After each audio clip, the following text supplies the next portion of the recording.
Chapter 1. Difference in itself.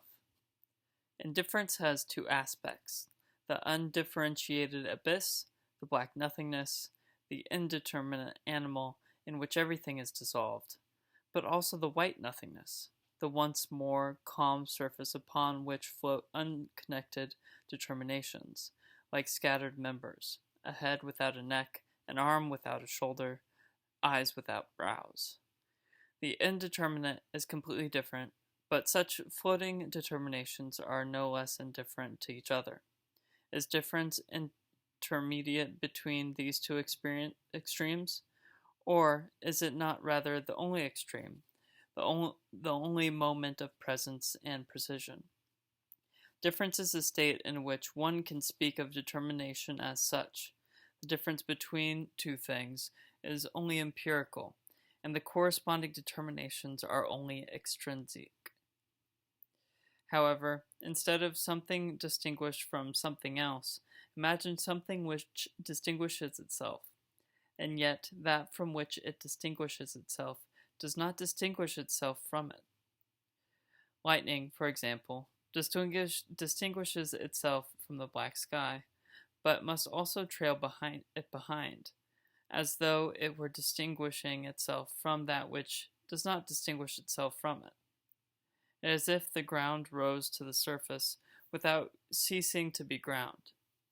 There is cruelty, even monstrosity, on both sides of this struggle against an elusive adversary, in which the distinguished opposes something which cannot distinguish itself from it, but continues to espouse that which divorces it. Difference is the state in which determination takes the form of unilateral distinction. We must therefore say that difference is made, or makes itself, as in the expression make the difference. This difference, or determination as such, is also cruelty. The Platonists used to say that the not one distinguished itself from the one, but not the converse, since the one does not flee that which flees it, and at the other pole, form distinguishes itself from matter, or from the ground, but not the converse, since distinction itself is a form. In truth, all the forms are dissolved when they are reflected in this rising ground. It has ceased to be the pure indeterminate which remains below, but the forms also cease to be the coexisting or complementary determinations. The rising ground is no longer below. It acquires autonomous existence. The form reflected in this ground is no longer a form, but an abstract line acting directly upon the soul. When the ground rises to the surface, the human face decomposes in this mirror in which both determinations and the indeterminate combine in a single determination which makes the difference. It is a poor recipe for producing monsters to accumulate heteroclite determinations or to determine the animal. It is better to raise up the ground and dissolve the form. Goya worked with aquatint and etching, the grisaille of the one and the severity of the other. Odilon Redon used chiaroscuro and the abstract line. The abstract line acquires all its force from giving up the model, that is to say, the plastic symbol of the form, and participates in the ground all the more violently in that it distinguishes itself from it without the ground distinguishing itself from the line. At this point, in such a mirror, faces are distorted, nor is it certain that it is only the sleep of reason which gives rise to the monster. It is also the vigil, the insomnia of thought, since thought is that moment in which determination makes itself one by virtue of maintaining a unilateral and precise relation to the indeterminate. Thought makes difference, but difference is monstrous. We should not be surprised that difference should appear accursed, that it should be error, sin, or the figure of evil for which there must be expiration. There is no sin other than raising the ground and dissolving the form. Recall Artaud's idea. Cruelty is nothing but determination as such, that precise point at which the determined maintains its essential relation with the undetermined, that rigorous abstract line fed by chiaroscuro. To rescue difference from its maledictory state seems, therefore, to be the project of the philosophy of difference. Cannot difference become a harmonious organism and relate determination to other determinations within a form? That is to say, within the coherent medium of organic representation. There are four principal aspects to reason, insofar as it is the medium of representation: identity, in the form of the undetermined concept; analogy, in the relation between ultimate determinable concepts; opposition, in the relation between determinations within concepts; resemblance, in the determined object of the concept itself. These forms are like the four heads or the four shackles of mediation. Difference is mediated to the extent that it is subjected to the fourfold roots of identity, opposition, analogy, and resemblance. On the basis of the first impression, difference is evil, it is proposed to save difference by representing it, and to represent it by relating it to the requirements of the concept in general. It is therefore a question of determining a propitious moment, the Greek propitious moment, at which difference is, as it were, reconciled with the concept. Difference must leave its cave and cease to be a monster, or at least only that which escapes at the propitious moment must persist as a monster, that which constitutes only a bad encounter, a bad occasion. At this point the expression "make the difference" changes its meaning. It now refers to a selective test which must determine which differences may be inscribed within the concept in general, and how. Such a test, such a selection, seems to be effectively realized by the large and the small, for the large and the small are not naturally said of the one, but first and foremost of difference. The question arises, therefore, how far the difference can and must extend, how large, how small, in order to remain within the limits of the concept, neither becoming lost within nor escaping beyond it. It is obviously difficult to know whether the problem is well posed in this way. Is difference really an evil in itself? Must the question have been posed in these moral terms?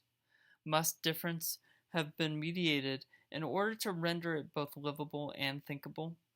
Must the selection have consisted in that particular test? Must the test have been conceived in that manner and with that aim? But we can answer these questions only once we have more precisely determined the supposed nature of the propitious moment.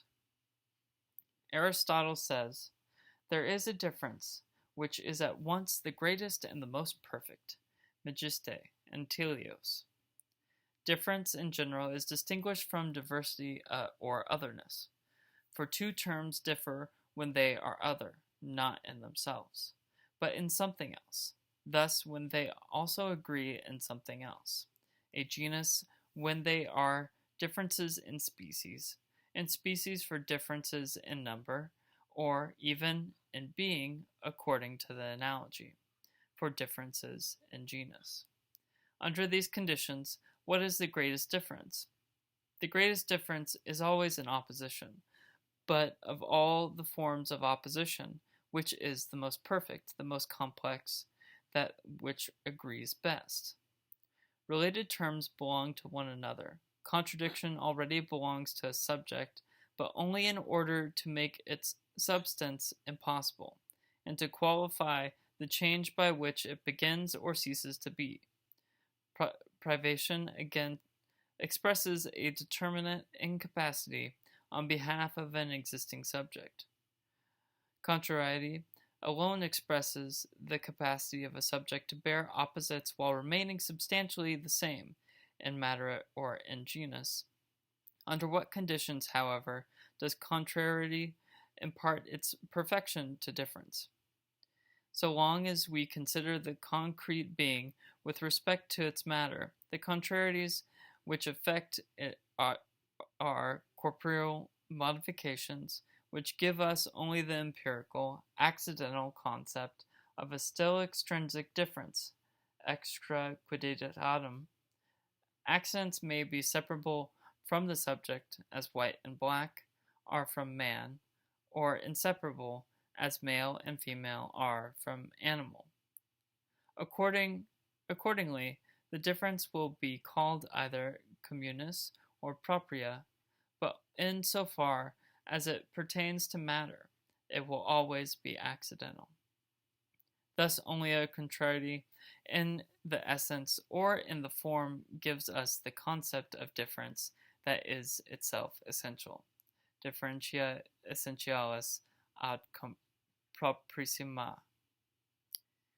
Contraries in this case are modifications which affect a subject with respect to its genus.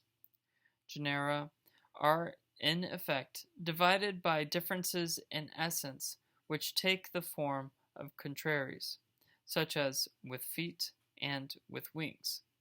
In short, contrariety in the genus is the perfect and maximal difference, and contrariety in the genus is a specific difference. Above and below that, difference tends to become simple otherness and almost to escape the identity of the concept. Generic difference is too large, being established between uncombinable objects which do not enter into relations of contrariety, while individual difference is too small, being between invisible objects which have no contrariety either. It seems indeed, on the other hand, that specific differences meet all the requirements of a harmonious concept and an organic representation. It is because it is formal, intrinsic because it applies to the essence. It is qualitative, and to the extent that the genus designates the essence, difference is even a very special quality according to the essence, a quality of the essence itself. It is synthetic, since the determination of species is composition, and the difference is actually added to the genus in which it was hitherto only virtually included. It is mediated, it is itself mediation, the middle term in person. It is productive, since genera are not divided into differences, but divided by differences which give rise to corresponding species. That is why it is always a cause, the formal cause. The shortest distance is the specific difference of the straight line. Compression, the specific difference of the color black. Dissociation, that of the color white. That is also why it is a predicate of such a peculiar type, since it is attributed to the species, but at the same time attributes the genus to it and constitutes the species to which it is attributed. Such a synthetic and constitutive predicate, attributive more than attributed, a veritable rule of production, has one final property, that of carrying with itself that which it attributes. In effect, the quality of the essence is sufficiently special to make the genus something other, and not simply of another quality. It is thus in the nature of genera to remain the same in themselves while becoming other in the differences which divide them. Difference carries with itself the genus and all the intermediary differences.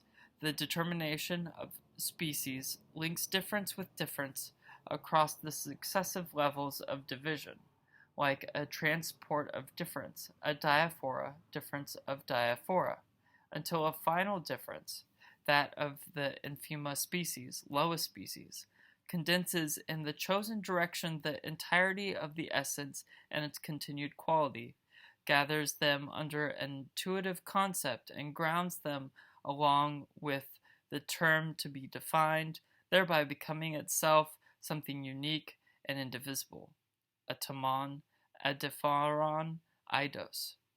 In this manner, therefore, the determination of species ensures coherence and continuity in the comprehension of the concept. Return to the expression, the greatest difference.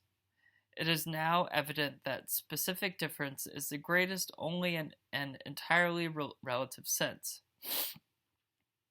Absolutely speaking, contradiction is greater than contrariety, and above all, generic difference is greater than specific. Already the manner in which Aristotle distinguishes between difference and diversity, or otherness, points the way. Only in relation to the supposed identity of a concept is specific difference called the greatest. Furthermore, it is in relation to the form of identity and the generic concept that difference goes as far as opposition, that is pushed as far away as contrariety. Specific difference, therefore, in no way represents a universal concept, that is to say, an idea, encompassing all the singularities and turnings of difference, but rather refers to a particular moment in which difference is merely reconciled with the concept in general. Thus, Aristotle's diaphora of the diaphora is only a false transport. It never shows difference changing its nature. We never discover in it a differentiator of difference, which would relate in the respective immediacy the most universal and the most singular. Specific difference refers only to an entirely relative maximum, a point of accommodation for the Greek eye, in particular for the Greek eye which sees the mean and has lost the sense of a Dionysian transports and metamorphoses. Here we find the principle which lies behind a confusion disastrous for the entire philosophy of difference. Assigning a distinctive concept in general is confused with the inscription of difference within concepts in general. The determination of the concept of difference is confused with the inscription of difference in the identity of an undetermined concept. This is the sleight of hand involved in the propitious moment, and perhaps everything else follows. The subordinate of difference is to opposition, to analogy, and to resemblance, all the aspects of mediation. Difference, then, can be no more than a predicate of the comprehension of a concept.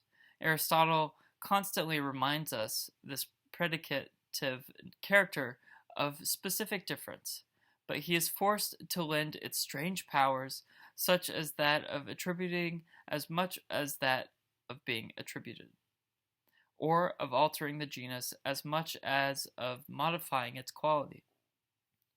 All of the ways in which specific difference seems to satisfy the requirements of a distinctive concept, purity, interiority, productivity, transportivity, are thus shown to be illusory, even contradictory, on the basis of this fundamental confusion. Specific difference is thus small in relation to a larger difference, which concerns the genera themselves. Even in biological classification, it becomes quite small in relation to the large genera, no doubt not a material difference, but nevertheless a simple difference in the material, one which works through the more and the less. The fact is that specific difference is maximal and perfect, but only on condition of the identity of an undetermined concept, genus. It is insignificant, by contrast, in comparison to the difference between genera as ultimate determinable concepts, categories, for these latter are not subject to the condition that they share an identical concept or a common genus. Remember the reason why being itself is not a genus. It is, Aristotle says, because differences are. The genus must therefore be able to attribute itself to its differences in themselves, as if animal was said at one time of the human species, but at another of the difference rational and constituting another species. It is therefore an argument borrowed from the nature of specific difference, which allows him to conclude that generic differences are of another nature. It is as though there are two logi, differing in nature, but intermingled with one another. The logos of species, the logos of what we think and say, which rests upon the condition of the identity or univocity of concept in general taken as genera, and the logos of genera, the logos of what is thought and said through us, which is free of that condition and operates both in the equivocity of being and in the diversity of the most general concepts. When we speak of the univocal, is it not still the equivocal which speaks within us? Must we not recognize here a kind of fracture introduced into thought, one which will not cease to widen in another atmosphere, non-Aristotelian? But above all, is this not already a new chance for the philosophy of difference? Will it not lead towards an absolute concept, once liberated from the condition which made difference an entirely relative maximum? Nothing of the kind, however, occurs with Aristotle. The fact is that generic or categorical difference remains a difference in the Aristotelian sense and does not collapse into simple diversity or otherness. An identical or common concept thus still subsists, albeit in a very particular manner. This concept of being is not collective like a genus in relation to its species, but only distributive and hierarchical. It has no content in itself, only a content in proportion to the formally different terms in which it is predicated.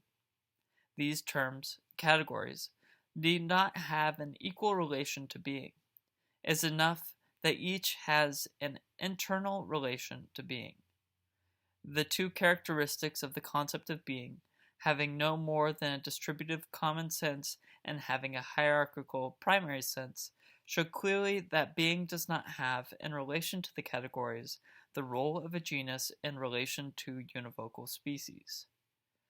They also show that equivocity of being is quite particular. It is a matter of analogy. Now, if we ask what is the instance capable of proportioning the concept to the terms or to the subjects of which it is affirmed, it is clear that it is judgment. For judgment has precisely two essential functions, and only two: distribution, which ensures by the partition of concepts, and hierarchization, which it ensures by measuring of subjects. To the former corresponds the faculty of judgment known as common sense; to the latter, the faculty known as good sense, or first sense. Both constitute just measure or justice as a value of judgment. In this sense, every philosophy of categories takes judgment for its model, as we see in the case of Kant, and still even in the case of Hegel. With its common sense and first sense, however, the analogy of judgment allows the identity of a concept to subsist, either in implicit and confused form or in virtual form. Analogy is itself the analog of identity within judgment. Analogy is the essence of judgment, but the analogy within judgment is the analogy of the identity of concepts. That is why we cannot expect that generic or categorical difference, any more than specific difference, will deliver us a proper concept of difference. Whereas specific difference is content to inscribe difference in the identity of the indeterminate concept in general, generic, distributive, and hierarchical difference is content to, in turn, to inscribe difference in the quasi-identity of the most general determinable concepts, that is, in the analogy within judgment itself. The entire Aristotelian philosophy of difference is contained in this complementary double inscription, both grounded in the same postulate and together drawing the arbitrary boundaries of the propitious moment. Generic and specific differences are tied together by their complicity and representation. Not that they in any way share the same nature. Genus is determinable only by specific difference from without, and the identity of the genus in relation to the species contrasts with the impossibility for being of forming a similar identity in relation to the genera themselves. However, it is precisely the nature of the specific difference, the fact that they are, which grounds that impossibility, preventing generic differences from being related to being as if to a common genus.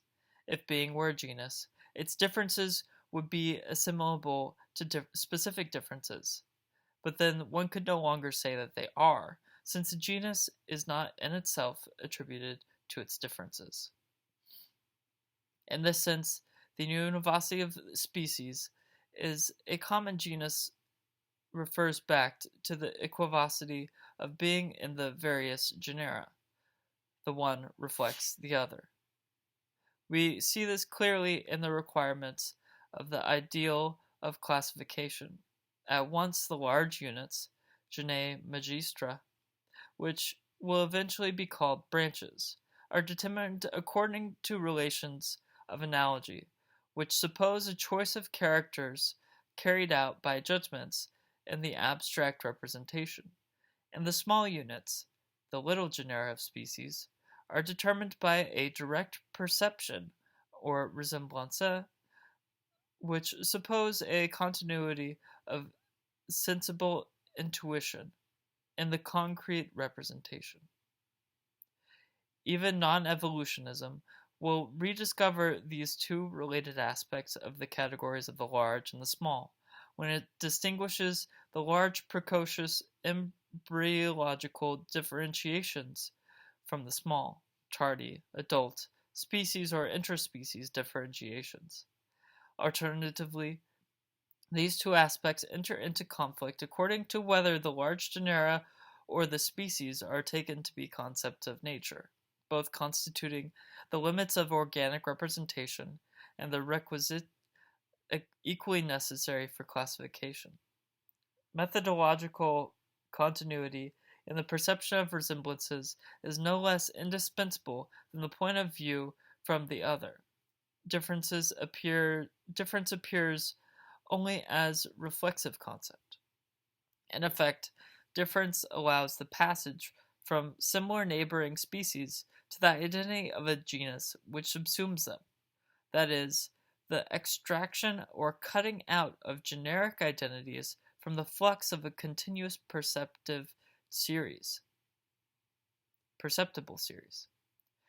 At the other pole, it allows the passage from respectively identical genera to the relations of analogy which obtain between them the intelligible.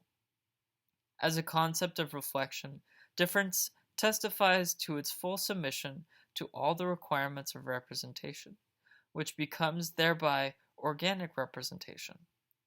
In the concept of reflection, mediating and mediated difference is in effect fully subject to the identity of the concept, the opposition of predicates, the analogy of judgment, and the resemblance of perception. Here we rediscover the necessarily quadripartite character of representation. The question is to know whether, under all these reflexive aspects, difference does not lose both its own concept and its own reality.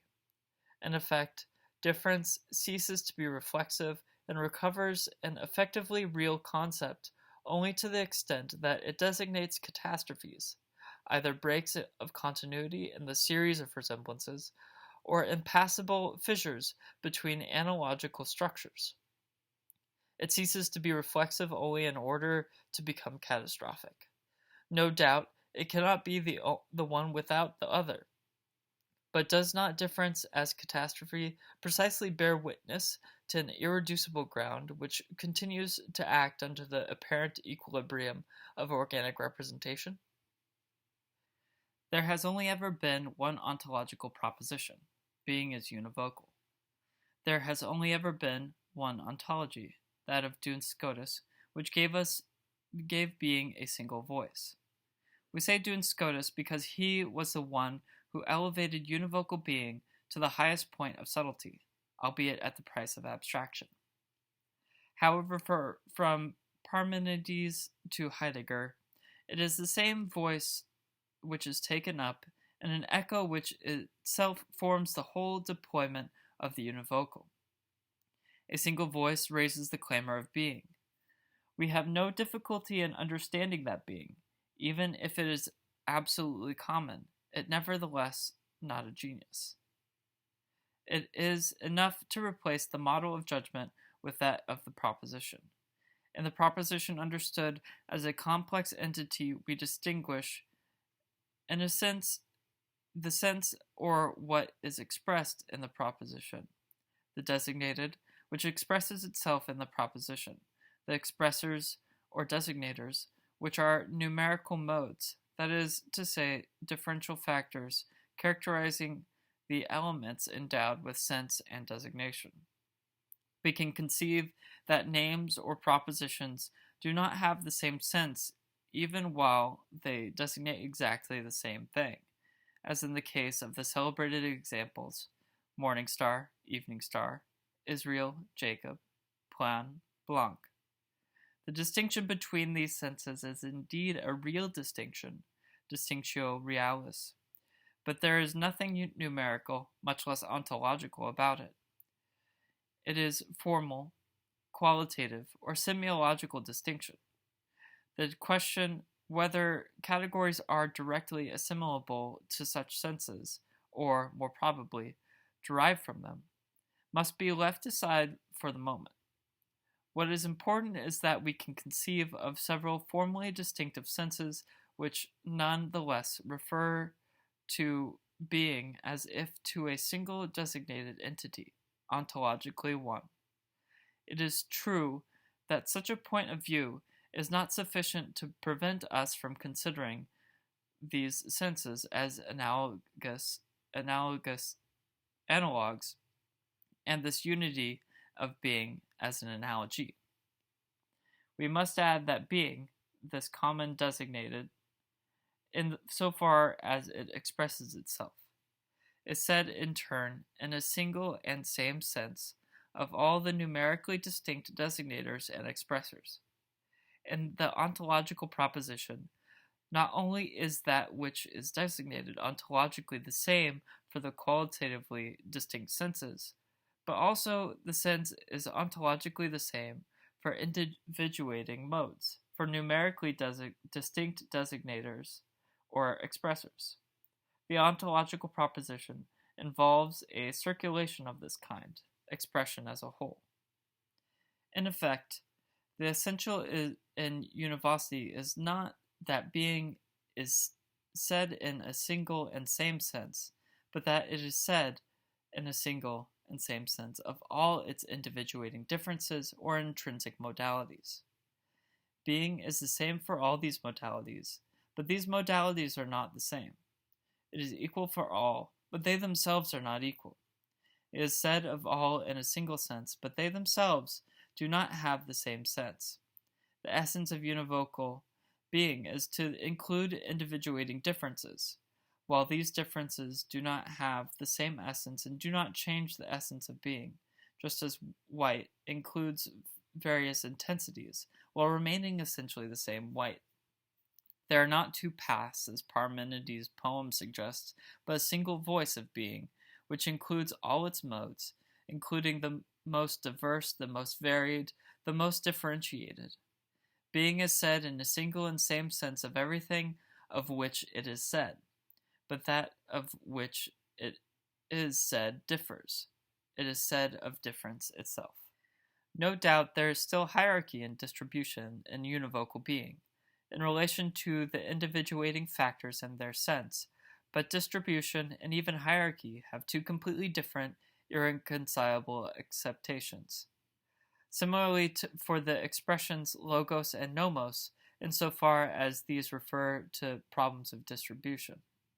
We must first of all distinguish a type of distribution, which implies a dividing up of that which is distributed. It is a matter of dividing up the distributed as such.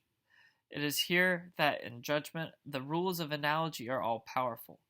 Insofar as common sense and good sense are qualities of judgment, these are presented as principles of division which declare themselves the best distributed. A distribution of this type proceeds by fixed and proportional determinations which may be assimilated to properties or limited territories within representation. The agrarian question may well have been very important for this organization of judgment, as the faculty which distinguishes parts on the one hand and on the other hand. Even among the gods, each has his domain, his category, his attributes, and all distribute limits and lots to mortals in accordance with destiny.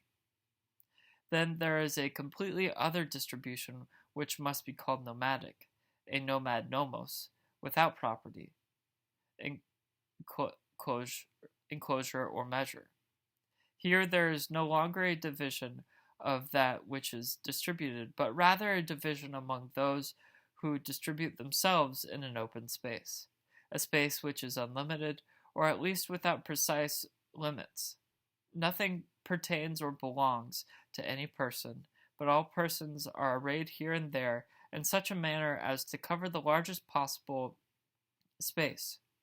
Even when it concerns the serious business of life, it is more like a space of play, or a rule of play, by contrast with sedentary space and nomos. To fill a space, to be distributed within it, is very different from distributing the space. It is an errant and even delirious distribution, in which things are deployed across the entire extensity of the univocal and undistributed. Being. It is not a matter of being which is distributed according to the requirements of representation, but of all things being divided up within being in the univocity of simple presence, the one, all. Such a distribution is demonic rather than divine, since it is a peculiarity of demons to operate in the intervals between the gods' field of action, as it is to leap over the barriers, or the enclosures, thereby confounding the boundaries between properties. Oedipus's chorus cries, which demon has left further than the longest leap. The leap here bears witness to the unsettling difficulties that the nomadic distributions introduce into the sedentary structures of representation. The same goes for hierarchy. There is a hierarchy which measures beings according to their limits, and according to their degree of proximity or distance from a principle. But there is also a hierarchy which considers things and beings from the point of view of power. It is not a question of considering absolute degrees of power, but only of knowing whether a being eventually leaps over or transcends its limits and going to the limit of what it can do, whatever its degree. To the limit, it will be argued, still presupposes a limit. Here, limit, paros, no longer refers to what maintains the thing under a law, nor to what delimits or separates it from other things. On the contrary, it refers to that on the basis of which it is deployed and deploys all its power. Hubris ceases to be simply condemnable, and the smallest becomes equivalent to the largest, once it is not separated from what it can do. This enveloping measure is the same for all things, the same also for substance, quality, quantity, etc., since it forms a single maximum at which the developed diversity of all degrees touches the equality which envelops them. This ontological measure is closer to the immeasurable state of things than to the first kind of measure. This ontological hierarchy is closer to the hubris and anarchy of beings than to the first hierarchy. It is the monster which combines all the demons. The words, everything is equal, may therefore resound joyfully on condition that they are said of that which is not equal in this equal, univocal being. Equal being and immediately present equal being is immediately present and unequally in this equal being. There, however, where there are born by hubris, all things are in absolute proximity, and whether they are large or small, inferior or superior, none of them participates more or less in being, nor receives it by analogy. Univocity of being thus also signifies equality of being. Univocal being is at one and the same nomadic distribution and crowned anarchy. Nevertheless, can we conceive a reconciliation between analogy and univocity? For if being, as being, is univocal in itself, is it not analogous in relation to its intrinsic modes or individuating factors, what we called above expressors or designators? If it is equal in relation to itself, is it not unequal in relation to the modalities which reside within it? If it designates a common entity, is this not for existence which have nothing really in common? If its metaphysical state is univocal, does it not have a physical state of analogy? Finally, if analogy recognizes an identical quasi-concept, does not univocity recognize a quasi-judgment of analogy, if only in order to relate being to these particular existence? However, such questions risk distorting the two theses they attempt to bring together. For analogy, as we have seen, rests essentially upon a certain complicity between generic and specific differences, despite their difference in kind. Being cannot be supposed a common genus without destroying the reason for which it was supposed thus, that is, the possibility of being for specific differences. It is not, therefore, surprising that from the standpoint of analogy, everything happens in the middle regions of genus and species in terms of mediation and generality, identity of the concept in general, and analogy of the most general concepts. It is henceforth inevitable that analogy falls into an unresolvable difficulty. It must essentially relate being to particular existence, but at the same time it cannot say what constitutes their individuality. For it retains in the particular only that which conforms to the general, matter and form, and seeks the principle of individuation in this or that element of the fully constituted individuals. By contrast, when we say that the univocal being is related immediately and essentially to individuating factors, we certainly do not mean by the latter individuals constituted in experience, but that which acts in them as a transcendental principle, as a plastic, anarchic, and nomadic principle contemporaneous with the process of individuation, no less capable of dissolving and destroying individuals than of constituting them temporarily. Intrinsic modalities of being passing from one individual to another, circulating and communicating underneath matters and forms. The individuating is not the simple individual. In these conditions, it is not enough to say that individuation differs in kind from the determination of species. It is not enough to say this in the manner of Duns Scotus, who was nevertheless not content to analyze the elements of an individual, but went as far as the conception of individuation as the ultimate actuality of form. We must show not only how individuating difference differs in kind from specific difference, but primarily and above all how individuation properly precedes matter and form, species and parts, and every other element of the constituted individual. Univocity of being, in so far as it is immediately related to difference, demands that we show how individuating difference precedes generic, specific, and even individual differences within being, how a prior field of individuation within being conditions at once the determination of species, of forms, the determination of parts, and their individual variations.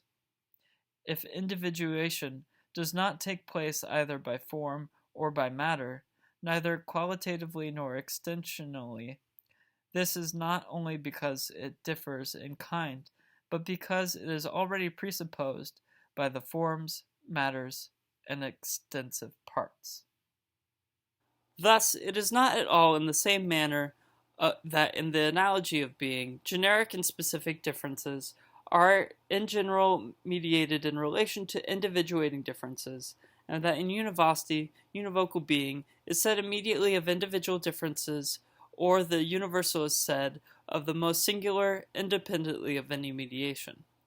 If it is true that analogy denies being the status of a common genus because the specific differences are, then conversely, univocal being is indeed common insofar as the individuating differences are not and must not be. No doubt we shall see that they are not, in a very particular sense. If in univocal being they are not, it is because they depend upon a non-being without negation. With univocity, however, it is not the differences which are and must be, it is being which is difference, in the sense that it is said of difference. Moreover, it is not we who are univocal in being which is not, it is we and our individuality which remains equivocal in and for a univocal being. There are three principal moments in the history of the philosophical elaboration of the univocity of being. The first is represented by Duns Scotus. In the greatest book of pure ontology, the Opus Oxoniense, being is understood as univocal, but univocal being is understood as neuter, indifferent to the distinction between the finite and the infinite, the singular and the universal, the created and the uncreated. Scotus, therefore, deserves the name subtle doctor, because he saw being on this side of the intersection between the universal and the singular. In order to neutralize the forces of analogy and judgment, he took the offensive and neutralized being itself in an abstract concept. That is why he only thought univocal being. Moreover, we can see the enemy he tried to escape in accordance with the requirements of Christianity, pantheism, into which he would have fallen if the common being were not neutral. Nevertheless, he was able to define two types of distinction which relate that indifferent neutral being to difference. Formal distinction is, in effect, a real distinction, since it is grounded in being or in the object. But it is not necessarily a numerical distinction, because it is established between essences or senses, between formal reasons, which may allow the persistence of the unity of the subject to which they are attributed. In this manner, not only is the univocity of being in relation to God and to creatures extended in the univocity of its attributes, but given his infinity, God can possess his formally distinct univocal attributes without losing anything of his unity. The other type of distinction, modal distinction, is established between being or the attributes on the one hand, and the intensive variations of which these are capable on the other. These variations, like degrees of whiteness, are individuating modalities, of which the finite and the infinite constitute precisely singular intensities. From the point of view of its own neutrality, univocal being therefore does not only implicate distinct attributes or qualitative forms, which are themselves univocal, it also relates these in itself to intensive factors or individuating degrees, which vary the mode of these attributes or forms without modifying their essence insofar as this is being. If it is true that distinction in general relates to being to difference, formal distinction and modal distinction are two types under which univocal being is related, by itself, to difference in itself. With the second moment, Spinoza marks a considerable progress. Instead of understanding univocal being as neutral or indifferent, he makes it an object of pure affirmation. Univocal being becomes identical with unique, universal, and infinite substance. It is proposed as Deus sive natura. Moreover, the struggle undertaken against Descartes by Spinoza is not unrelated to that which Duns Scotus led against St. Thomas. Against the Cartesian theory of substances, thoroughly imbued with analogy, and against the Cartesian conception of distinctions, which runs together the ontological, the formal, and the numerical, substance, quality, and quantity. Spinoza organizes a remarkable division into substance, attributes, and modes. From the opening pages of the Ethics, he shows that real distinctions are never numerical but only formal, that is, qualitative or essential attributes of the unique substance, and conversely, that numerical distinctions are never real but only modal, intrinsic modes of the unique substance and its attributes. The attributes behave like real qualitatively different senses, which relate to substance as if to a single and same designated. And substance, in turn, behaves like an ontologically unique sense in relation to the modes which express it, and inhabit it like individuating factors or intrinsic and intense degrees. From this follows a determination of modes as degrees of power, and a single obligation for such modes, to deploy all their power, or their being within the limit itself. Attributes are thus absolutely common to substance and the modes, even though modes and substance do not have the same essence. Being itself is said in a single unique sense of substance and the modes, even though the modes and substance do not have the same sense or do not have that being in the same manner, in se and in alio. Any hierarchy or preeminence is denied insofar as substance is equally designated by all the attributes in accordance with their essence, and equally expressed by all the modes in accordance with their degree of power. With Spinoza, univocal being ceases to be neutralized and becomes expressive. It becomes a truly expressive and affirmative proposition. Nevertheless, there still remains a difference between substance and the modes. Spinoza's substance appears independent of the modes, while the modes are dependent on substance, but as though on something other than themselves. Substance must itself be said of the modes and only of the modes.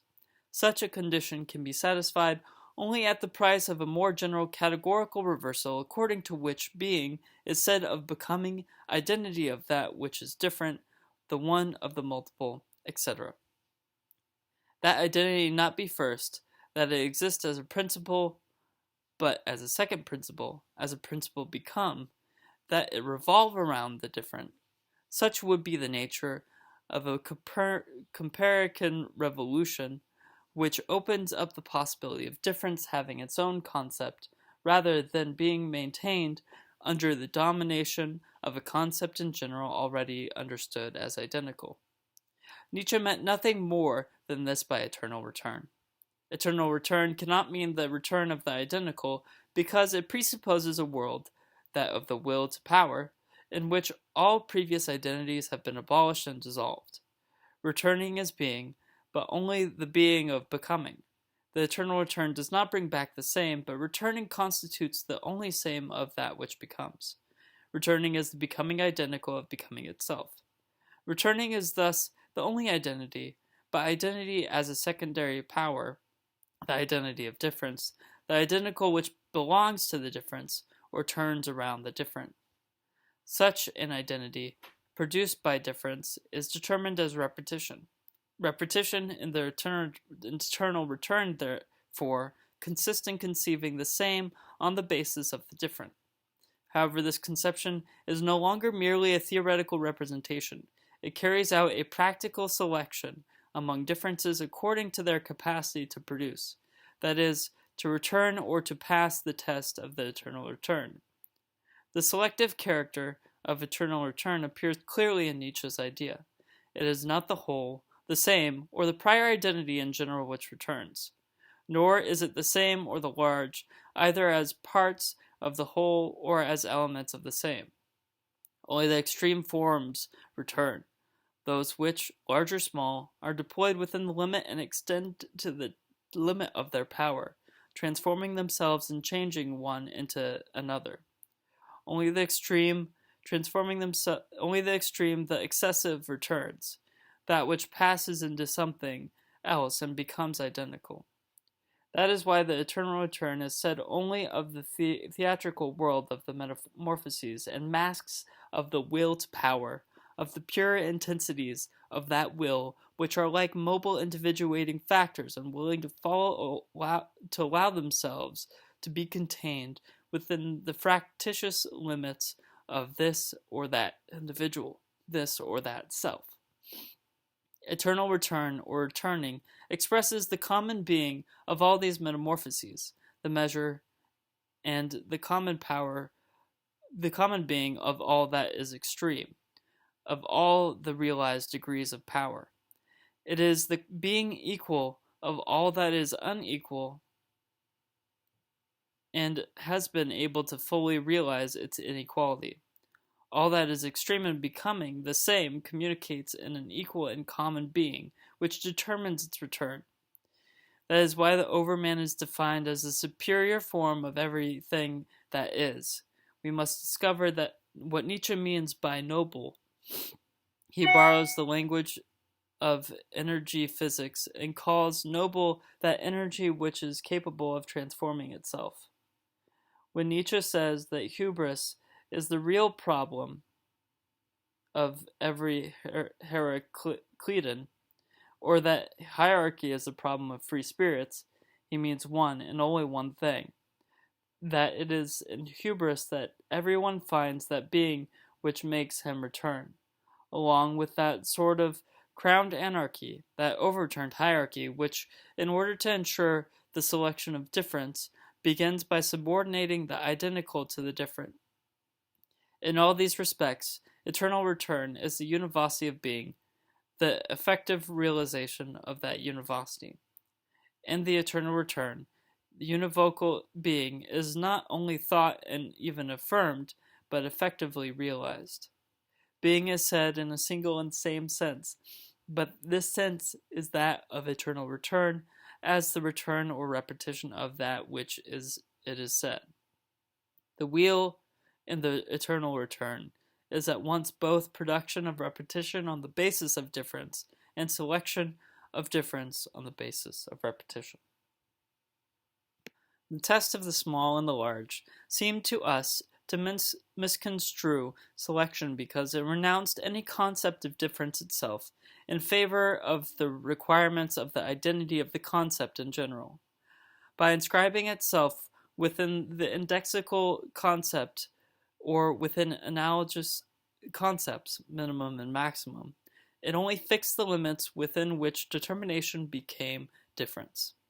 That is why the selection which consists of making the difference seemed to us to have another sense, to allow the extreme forms to appear and be deployed in the simple presence of a univocal being, rather than to measure and to divide up the average forms according to the requirements of organic representation. Even so, can it be said that we have exhausted all the resources of the small and large, in so far as they apply to difference? Or will we not rediscover them as an alternative characteristic of the extreme forms themselves? For it seems that the extreme can be defined by the infinite in the small or in the large. The infinite in this sense even signifies the identity of the small and the large, the identity of extremes. When representation discovers the infinite within itself, it no longer appears as organic representation, but orgiastic representation. It discovers within itself the limits of the organized, tumult, restlessness, and passion underneath apparent calm. It rediscovers monstrosity. Henceforth, it is no longer a question of a propitious moment which marks determination's entrance into and exit from the concept in general, the relative maximum and minimum, the punctum proximum and the punctum remotum. On the contrary, a short-sighted and long-sighted eye are required in order for the concept to take upon itself all moments. The concept is now the whole, either in the sense that it extends its benediction to all parts, or in the sense that the division between the parts and their misery are reflected back on the whole, granting them a kind of absolution. The concept thus follows and espouses determination in all its metamorphoses, from one end to the other, and represents it as pure difference, and delivering it up as to a ground in relation to which it no longer matters whether one is being a relative minimum or maximum, or a large or a small, nor before a beginning or an end, since the two coincide in this ground, which is like a single and unique total moment, simultaneously the moment of the evanescence and production of difference, of disappearance and appearance. In this sense, it is noticeable how far Hegel, no less than Leibniz, attaches importance to the infinite moment of evanescence as such, that is, to the moment at which difference both vanishes and is produced. The signification of the very notion of limit changes completely. It no longer refers to the limits of finite representation, but on the contrary to the womb in which finite determination never ceases to be born and to disappear, to be enveloped and deployed within orgiastic representation. It no longer refers to the limitation of a form, but to the convergence towards a ground, no longer to the distinction of forms, but to the correlation of the grounded and the ground, no longer to the arrestation of power, but to the element in which power is effectuated, on which it is grounded. In effect, differential calculus, no less than the dialectic, is a matter of power and of the power of the limit. If we consider the limits of finite representation to be two abstract mathematical determinations, the small and the large, we notice that it is a matter of complete indifference to Leibniz as to Hegel to know whether the determined is large or small, the largest or the smallest. By subjecting it to an architectonic element which discovers the most perfect or the best grounded in every case, consideration of the infinite renders the determined independence of that question. It is in this sense that orgiastic representation must be said to make the difference, because it selects it by introducing this infinite which relates it to the ground, either grounding by the good, which functions as a rule of the game or principle of choice, or grounding by by negativity, which functions as suffering and labor. Moreover, if the limits of finite representation, the small and the large, are considered with regard to the character or the concrete content given to them by the genus and species, then here again the introduction of the infinite into representation renders the determined independent of the genus as determinable and the species as determination, by retaining in a middle term both the true universality which separates the genus and the authentic singularity which escapes the species. In short, orgiastic representation has the ground as its principle and the infinite as its element, by contrast with organic representation, which retains form as its principle and the finite as its element. It is the infinite which renders determination conceivable and selectable. Difference thus appears as the orgiastic representation of determination, and no longer as its organic representation. Instead of animating judgments about things, orgiastic representation makes things themselves so many expressions or so many propositions, infinite analytic or synthetic propositions.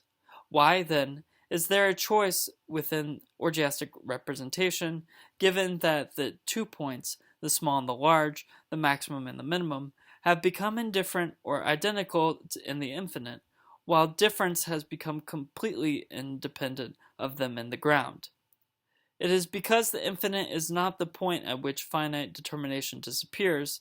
That would be to project a mistaken conception of limit to the infinite, Orgiastic representation can discover the infinite within itself only by allowing finite determination to subsist better, by saying infinite of the finite determination itself, by representing it not as having vanished or disappeared, but as vanishing and on the point of disappearing, thus as also being engendered in the infinite. This representation is such that the infinite and the finite have the same restlessness, which is precisely what allows the one to be represented in the other. However, when the infinite is said of the finite itself under the conditions of representation, there are two ways in which it can be said, either as infinitely small or as infinitely large. These two ways, these two differences, are by no means symmetrical. Thus, duality is reintroduced into orgiastic representation, no longer in the form of a complementary or a reflection of two finite assignable moments, as was the case for specific difference and generic difference, but in the form of a choice between two infinite unassignable processes, in the form of a choice between Leibniz and Hegel. If it is true that the small and the large become identical in the infinitely small and the infinitely large separate once more, even more sharply, insofar as the infinite is said of the finite. Leibniz and Hegel separately both escape the choice between large and small, but together they fall back onto the choice between the infinitely small and the infinitely large. That is why orgiastic representation involves a duality which only increases its restlessness, or is even the real reason for it, and divides it into two kinds. It seems that, according to Hegel, contradiction poses very few problems. It serves as a quite different purpose. Contradiction resolves itself, and in resolving itself, resolves difference by relating it to a ground. Difference is the only problem.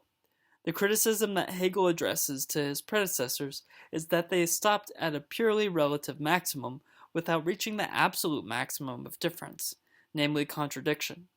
They stopped before reaching the infinite, as infinitely large, of contradiction. They dared not go all the way. Difference as such is already implicitly contradiction. Only when the manifold terms have been driven to the point of contradiction do they become active and lively towards one another, receiving in contradiction the negativity which is the indwelling pulsation of self-movement and spontaneous activity. More precisely, when the difference of reality is taken into account, it develops from difference into opposition, and from this into contradiction, so that in the end the sum total of all realities simply becomes absolute contradiction within itself. Like Aristotle, Hegel determines difference by the opposition of extremes or of contraries. However, opposition remains abstract so long as it does not extend to the infinite, and the infinite remains abstract every time it is posed outside of finite oppositions. The introduction of the infinite here entails the identity of contraries, or makes the contrary of the other a contrary of the self. It is true that contrariety represents only the movement of interiority in the infinite. This movement allows indifference to subsist, since each determination, insofar as it contains the other, is independent of the other as though of a relation with the outside. Each contrary must further expel its other, therefore expel itself, and becomes the other it expels. Such is the movement of contradiction as it constitutes the true pulsation of the infinite, the movement of exteriority or real objectation. This goes beyond the simple identity of contraries as the identity of the positive and negative. For it is not in the same manner as that the positive and the negative are the same. The negative is now at once both the becoming of the positive when the positive is denied, and the return of the positive when it denies or excludes itself. No doubt, each of the contraries determined as positive and negative was already contradiction. But the positive is only implicitly this contradiction, whereas the negative is the contradiction posited. Difference finds its own concept in the posited contradiction. It is here that it becomes pure, intrinsic, essential, qualitative, synthetic, and productive. Here that it no longer allows indifference to subsist. To maintain or to raise contradiction is the selective test which makes the difference between the effectively real and the passing or contingent phenomenon. In this manner, difference is pushed to the limit, that is, to the ground which is no less its return or its reproduction than its annihilation. Even though it is said of opposition or of finite determination, this Hegelian infinite remains the infinitely large of theology, the ens quo nihil magis. We should even consider that the nature of real contradiction, insofar as it distinguishes a thing from everything that it is not, was formulated for the first time by Kant under the name complete determination. He made it depend upon the positing of a whole of reality as uns summum. There is therefore no reason to expect a mathematical treatment of this theological infinitely large, the sublime of the infinitely large. This is not the case with Leibniz, for in order to avoid any admixture of God and his creatures, for the modesty of those creatures, Leibniz introduces the infinite into the finite only in the form of the infinitely small. Nevertheless, we hesitate to say that he does not go as far as Hegel in this sense. He too goes beyond organic representation towards orgiastic representation, albeit by another route. If Hegel discovers in serene representation the intoxication and restlessness of the infinitely large, Leibniz discovers in the clear finite idea the restlessness of the infinitely small, a restlessness also made up of intoxication, giddiness, evanescence, and even death. It seems, therefore, that the difference between Hegel and Leibniz is a matter of two ways of going beyond the organic. Certainly, the essential and the inessential are inseparable. They are like the one and the many, the equal and the unequal, the identical and the different. However, Hegel begins with the essential as the genus, and treats the infinite as that which divides the genus and suppresses division in the species. The genus is thus itself and the species, the whole in it is itself and the part. Henceforth, it contains the other essentially. It contains it in essence. Leibniz, on the other hand, begins with the inessential so far as phenomena are concerned, and movement, inequality, and difference. By virtue of the infinitely small, it is the inessential which is now posed as species and genus, and terminates as such in the opposing quasi-species. This implies that it does not contain the other in essence, but only with respect to properties, in cases. It is a mistake to impose upon infinitesimal analysis the alternative being either a language of essences or a convenient fiction. For the subsumption of under cases, or the language of properties, has its own originality. This procedure of the infinitely small, which maintains the distinction between essences, to the extent that one plays the role of an essential to the other, is quite different to contradiction. We should therefore give it a special name, that of vice-diction. In the infinitely large, the equal contradicts the unequal to the extent that it possesses it in essence, and contradicts itself to the extent that it denies itself in denying the unequal. In the infinitely small, however, the unequal vice-dicts the equal, and vice-dicts itself to the extent that it includes in the case where it excludes in essence. The inessential includes the essential in the case whereas the essential contains the inessential in essence. Must we say that vice-diction does not go as far as contradiction on the grounds that it concerns only properties? In reality, the expression infinitely small difference does indeed indicate that the difference vanishes so far as intuition is concerned. Once it finds its concept, however, It is rather intuition itself which disappears in favor of the differential relation, as is shown by saying that dx is minimal in relation to x as dy is in relation to y, but that dy over dx is the internal qualitative function expressing the universal of a function independently of its particular numerical values. However, if this relation has no numerical determinations, it does have degrees of variation corresponding to diverse forms and equations. These degrees are themselves, like the relations of the universal and the differential relations, in this sense, are caught up in a process of reciprocal determination, which translates the interdependence of the variable coefficients. But once again, reciprocal determination expresses only the first aspect of a veritable principle of reason. The second aspect is complete determination. For each degree or relation, regarded as the universal of a given function, determines the existence and distribution of distinctive points on the corresponding curve. We must take great care here not to confuse complete with completed. The difference is that, for the equation of a curve, for example, the differential relation refers only to straight lines determined by the nature of the curve. It is already a complete determination of the object, yet it expresses only a part of the entire object, namely the part regarded as derived.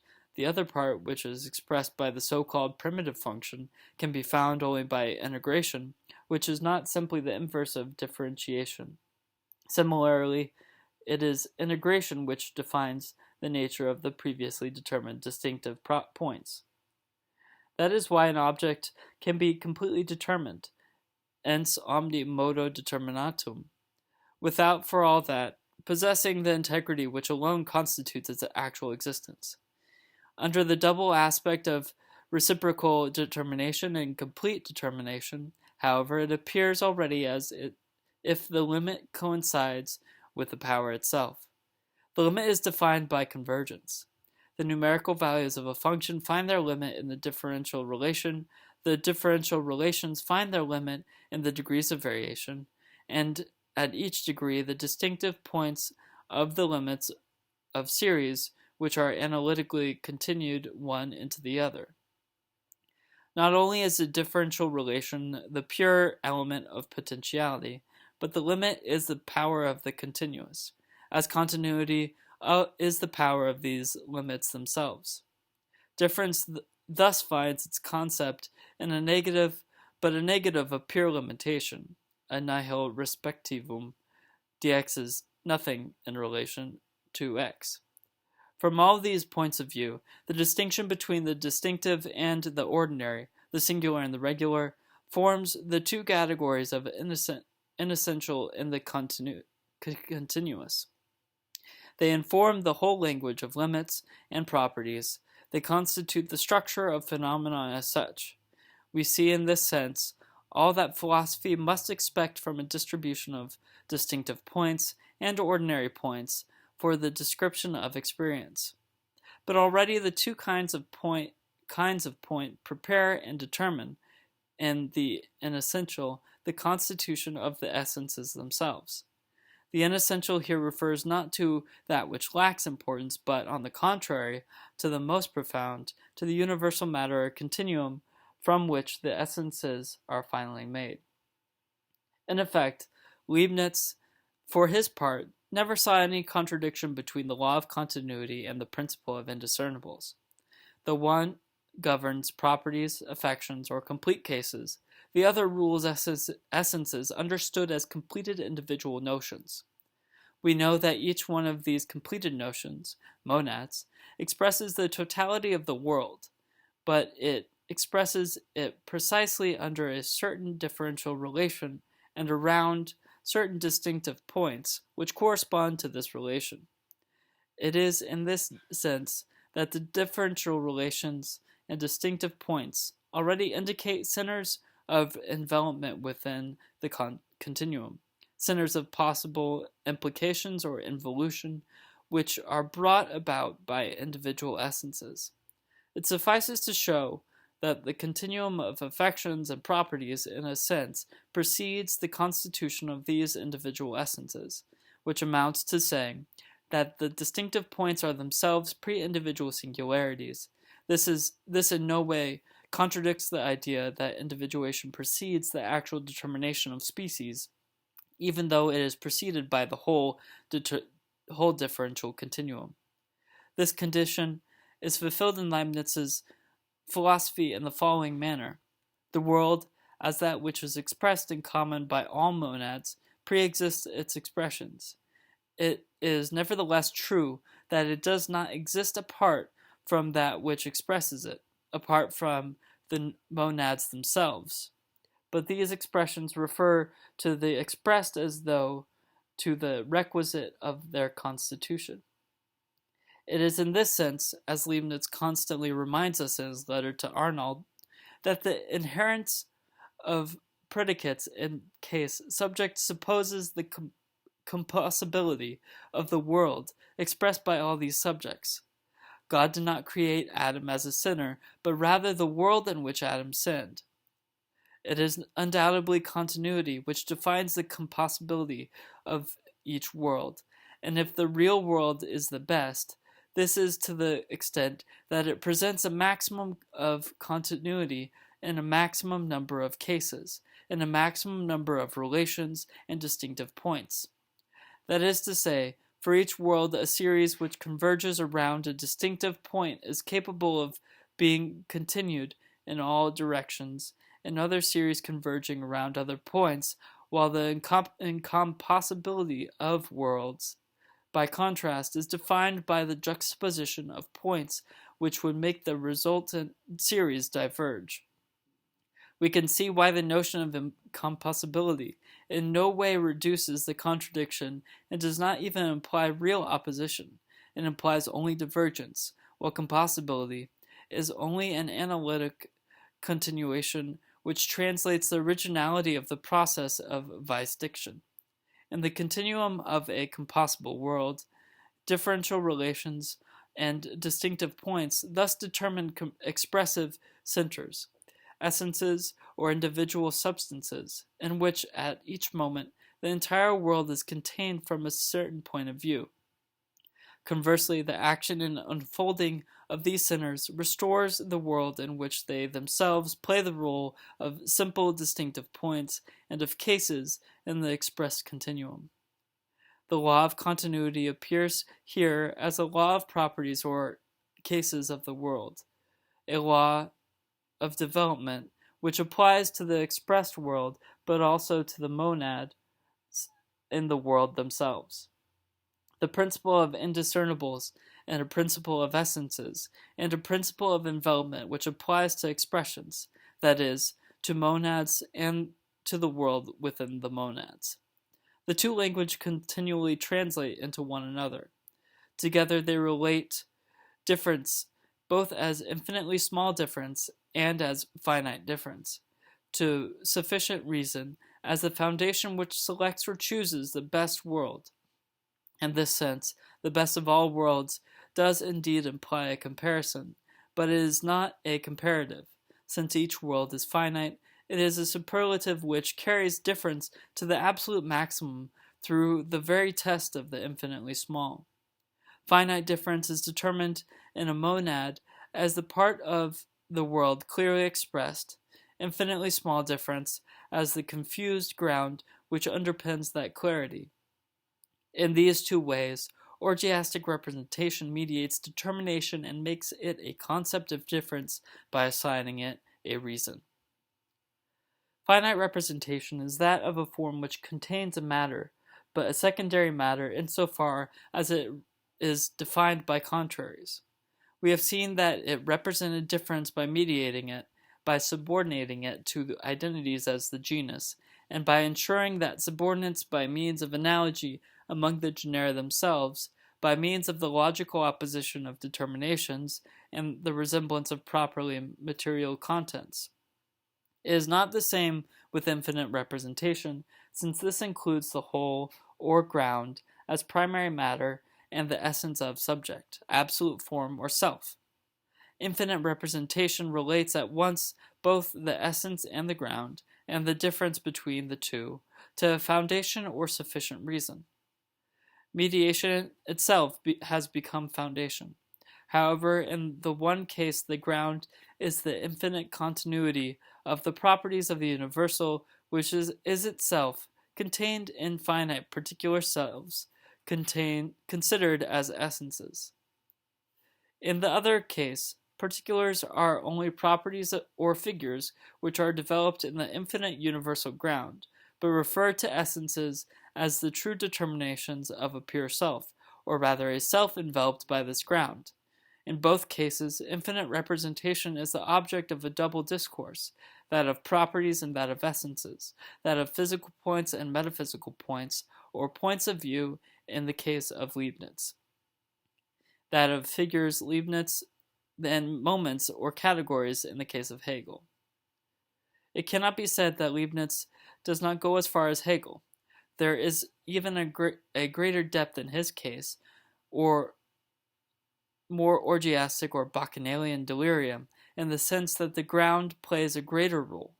In both cases as well, it seems that infinite representation does not suffice to render the thought of difference, interdependence of that simple analogy of essences, or the simple similarity of properties. The point is that in the last resort, infinite representation does not free itself from the principle of identity as a presupposition of representation. That is why it remains subject to the condition of the convergence of series in the case of Leibniz, and to the condition of the monocentering of circles in the case of Hegel. Infinite representation invokes a foundation. While this foundation is not the identical itself, it is nevertheless a way of taking the principle of identity particularly seriously, giving it an infinite value, and rendering it coexistensive with the whole, and in this manner allowing it to reign over existing itself in matters little whether identity, as the identity of the world and the self, be considered analytic in the form of the infinitely small, or synthetic in the form of the infinitely large. In the former case, the foundation or sufficient reason is that which vice-dicts identity. In the latter case, it is which contradicts it. In all cases, however, the foundation or sufficient reason employs the infinite only to lead the identical to exist in its very identity. Moreover, what is apparent here with Leibniz is no less so with Hegel. Hegelian contradiction does not deny identity or non-contradiction. On the contrary, it consists in inscribing the double negation or of non-contradiction within the existence in such a way that identity, under the condition or on that basis, is sufficient to think the existence as such. Those formulae according to which the object denies what it is not, or distinguishes itself from everything that is not, are logical monsters, the whole of everything which is not the object, in the service of identity.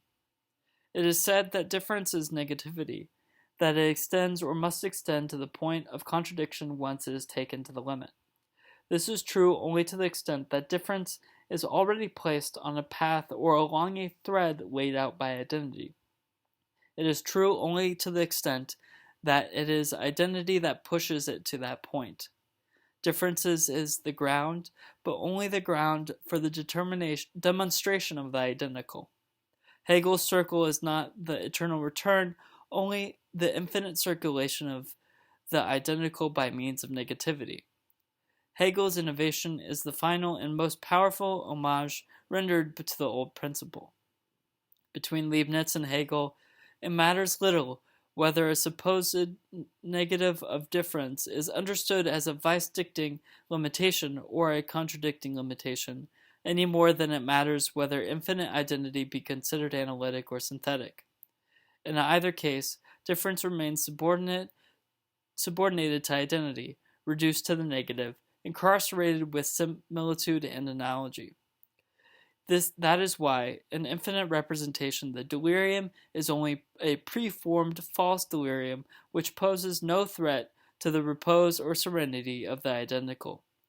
Infinite representation, therefore, suffers from the same defect as finite representation, that of confusing the concept of difference in itself with the inscription of difference in the identity of the concept in general, even though it treats identity as a pure infinite principle instead of treating it as a genus, and extends the rights of the concept in general to the whole instead of fixing it their limits. There is a crucial experience of difference and a corresponding experiment. Every time we find ourselves confronted or bound by a limitation or an opposition, we should ask what such a situation presupposes. It presupposes a swarm of differences, a pluralism of free, wild, or untamed differences, a properly differential and original space and time, all of which persist alongside the simplifications of limitation and opposition. A more profound, real element must be defined in order for oppositions of forces or limitations of forms to be drawn, one which is determined as an abstract and potential multiplicity. Oppositions are roughly cut from a delicate milieu of overlapping perspectives, of communicating distances, divergences, and disparities, of heterogeneous potentials and intensities. Nor is it primarily a question of dissolving tensions in the identical, but rather of distributing the disparities in a multiplicity. Limitations corresponded to a single first-order power in a space with a single dimension and a single direction, whereas in Leibniz's example of boats borne on a current, there may be collisions, but these collisions necessarily serve to limit and to equalize, but not to neutralize or to oppose. As for opposition, it represents in turn the single second-order power, where it is as though things were spread out upon a flat surface, polarized in a single plane, and the synthesis itself took place only in a false depth, that is, in a fictitious third dimension added to the others, which does no more than double the plane. In any case, what is missing is the original intensive depth, which is the matrix of the entire space, and the first affirmation of difference. Here, that which only afterwards appears as linear limitation, flat opposition, lives and shimmers in the form of free differences. Everywhere, couples and polarities presuppose bundles and networks. Organized oppositions presuppose radiations in all directions. Stereoscopic images form no more than an even and flat opposition, but they depend upon something quite different, an arrangement of coexistent, tiered mobile planes, a disparateness within an original depth. Everywhere the depth of difference is primary. It is no use rediscovering depth as a third dimension unless it has already been installed at the beginning, enveloping the other two and enveloping itself as third.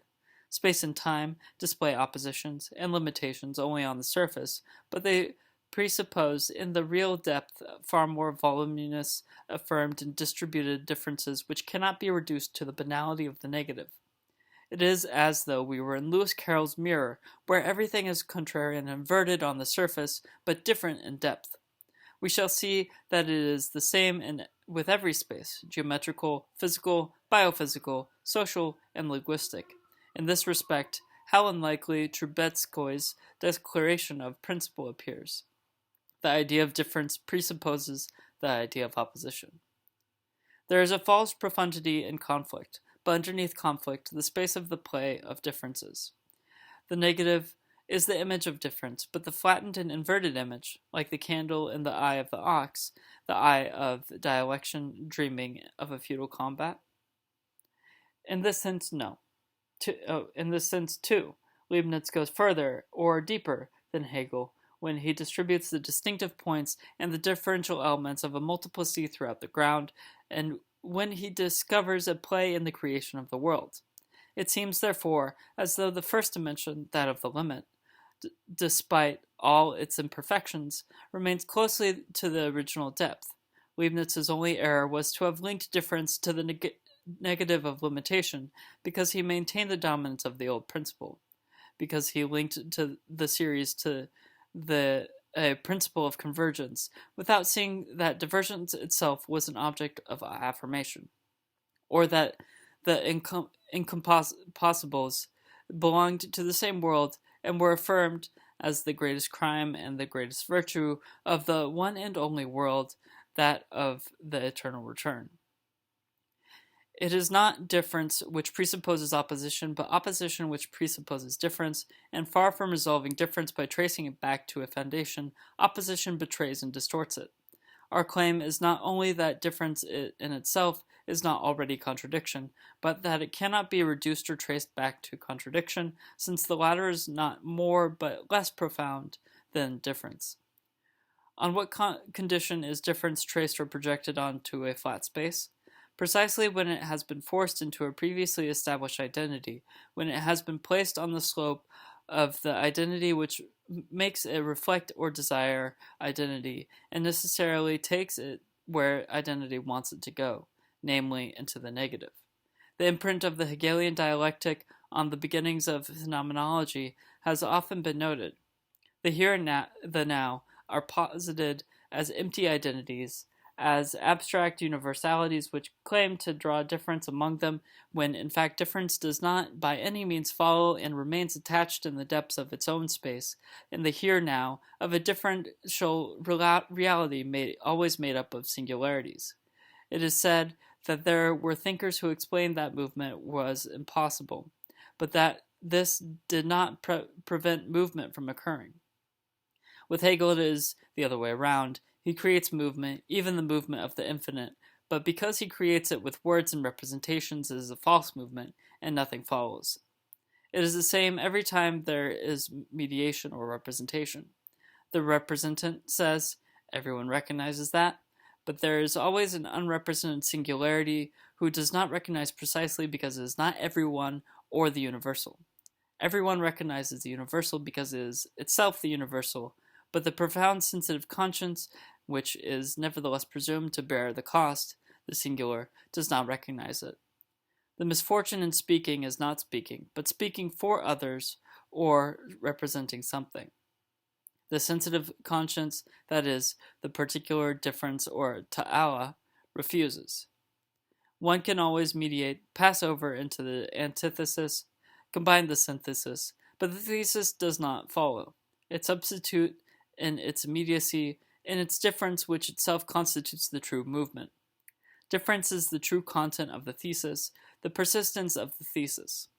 The negative and negativity do not even capture the phenomenon of difference, only the phantom or the epiphenomenon. The whole of phenomenology is an epiphenomenology. That is what the philosophy of difference refuses. Omnis determinatio negatio. We refuse the general alternative proposed by infinite representation, the indeterminate, the indifferent, the undifferentiated, or a difference already determined as negation, implying and enveloping the negative. By the same token, we also refuse the particular alternative, negative of limitation or negative of opposition.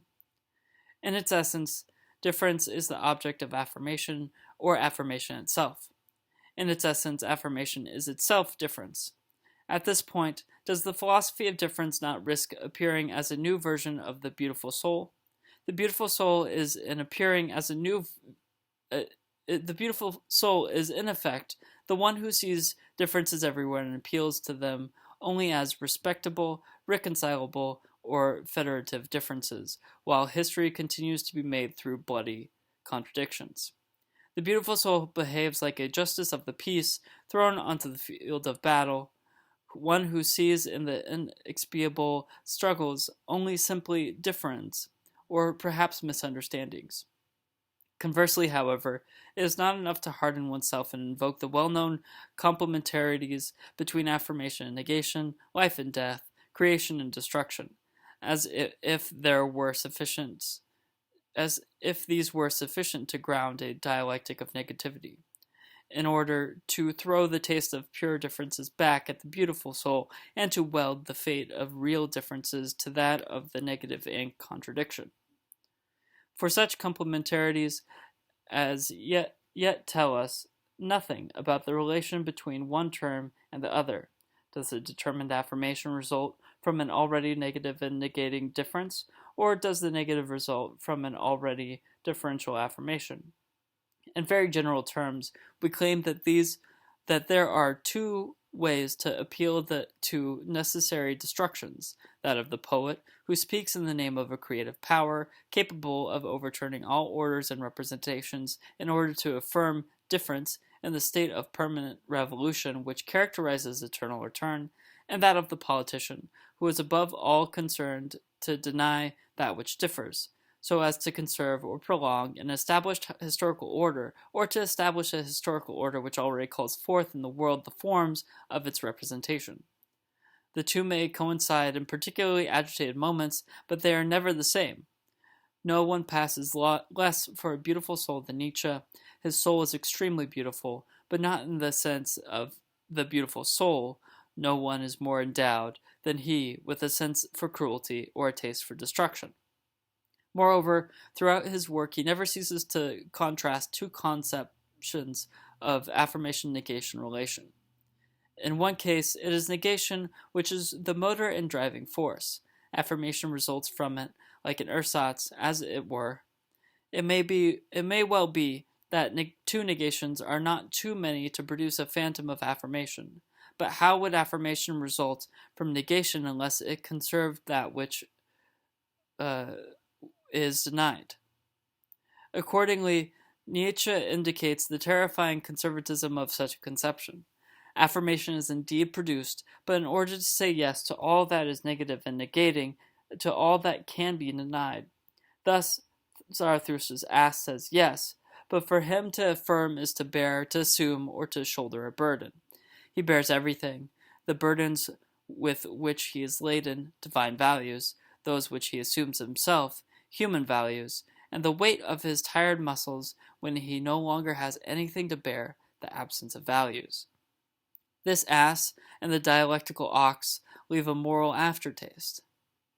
They have a terrifying taste for responsibility, as though one could affirm only by expiating, as though it were necessary to pass through the misfortunes of rift and division in order to be able to say yes. It is as though difference were evil and already negative, so that it could produce affirmation only by expiation, that is, by assuming at once both the weight of that which is denied and negation itself. Always the same old malediction which resounds from the heights of the principle of identity. Alone will be saved, not that which is simply represented, but the infinite representation, the concept, which conserves all the negative finally to deliver difference up to the identical. Of all the senses of Aufheben, none is more important than that of rise up. There is indeed a dialectical circle, but this infinite circle has everywhere only a single center. It retains within itself all the other circles, all the other momentary centers. The reprises or repetitions of the dialectic express only the conservation of the whole, all the forms and all the moments, in a gigantic memory. Infinite representation is a memory which conserves. In this case, repetition is no more than a conservatory, a power of memory itself. There is indeed a circular dialectical selection, but one which always works to the advantage of that which is conserved in infinite representation, that which bears and that which is born. The selection works in reverse, and mercilessly eliminates whatever would render the circle tortuous or shatter the transparence of memory. In infinite representation, the bearer and the born incessantly enter, leaving only to re-enter, like the shadows in the cave, and by this means they claim to have assumed themselves the properly dialectical power. According to the other conception, difference is primary. It affirms difference and distance. Difference is light, aerial, and affirmative. To affirm is not to bear, but on the contrary to discharge and to lighten. It is no longer the negative which produces a phantom of affirmation like an ersatz, but rather a no, which results from affirmation. This is also in turn a shadow, but rather in the sense of a consequence. One could say Nachfolge. The negative is an epiphenomenon. Negation, like the ripples in a pond, is the effect of an affirmation which is too strong or too different. Perhaps two affirmations are necessary in order to produce the shadow of a negation as a Nachfolge. Moreover, perhaps there are two moments at which the shadow disappears, difference as midnight and as noon. It is in this sense that Nietzsche opposes the yes and the no of the ass to the yes and the no of the Dionysus Zarathustra. The point of view of the slave who draws from no the phantom of an affirmation, and the point of view of the master who draws from yes a consequence of negation and destruction, the point of view of the conservers of old values and that of certainly powerful men, and that of the creators of new values. Those whom Nietzsche calls masters are certainly powerful men, but not men of power, since power is in the gift of the values of the day.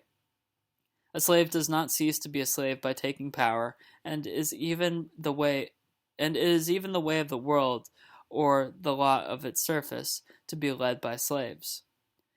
Nor must the distinction between established values and creation be understood as implying an historical relativism, as though the established values were new in their day, while the new ones had to be established once their time had come. On the contrary, the difference is one of kind, like the difference between conservative order of representation and a creative disorder or inspired chaos, which can only ever coincide with a historical moment, but never be confused with it. The most profound differences in kind is between the average forms and the extreme forms, new values. The extreme is not reached by carrying the average forms to infinity, or by using their opposition and the infinite to affirm their identity in the infinite. Pseudo-affirmation in infinite representation does not escape the average forms. Thus Nietzsche reproaches all those selection procedures based on opposition or conflict with working to the advantage of the average forms and operating to the benefit of the large number. Eternal return alone affects the true selection, because it eliminates the average forms and uncovers the superior form of everything that is. The extreme is not the identity of opposites, but rather the univocity of the different.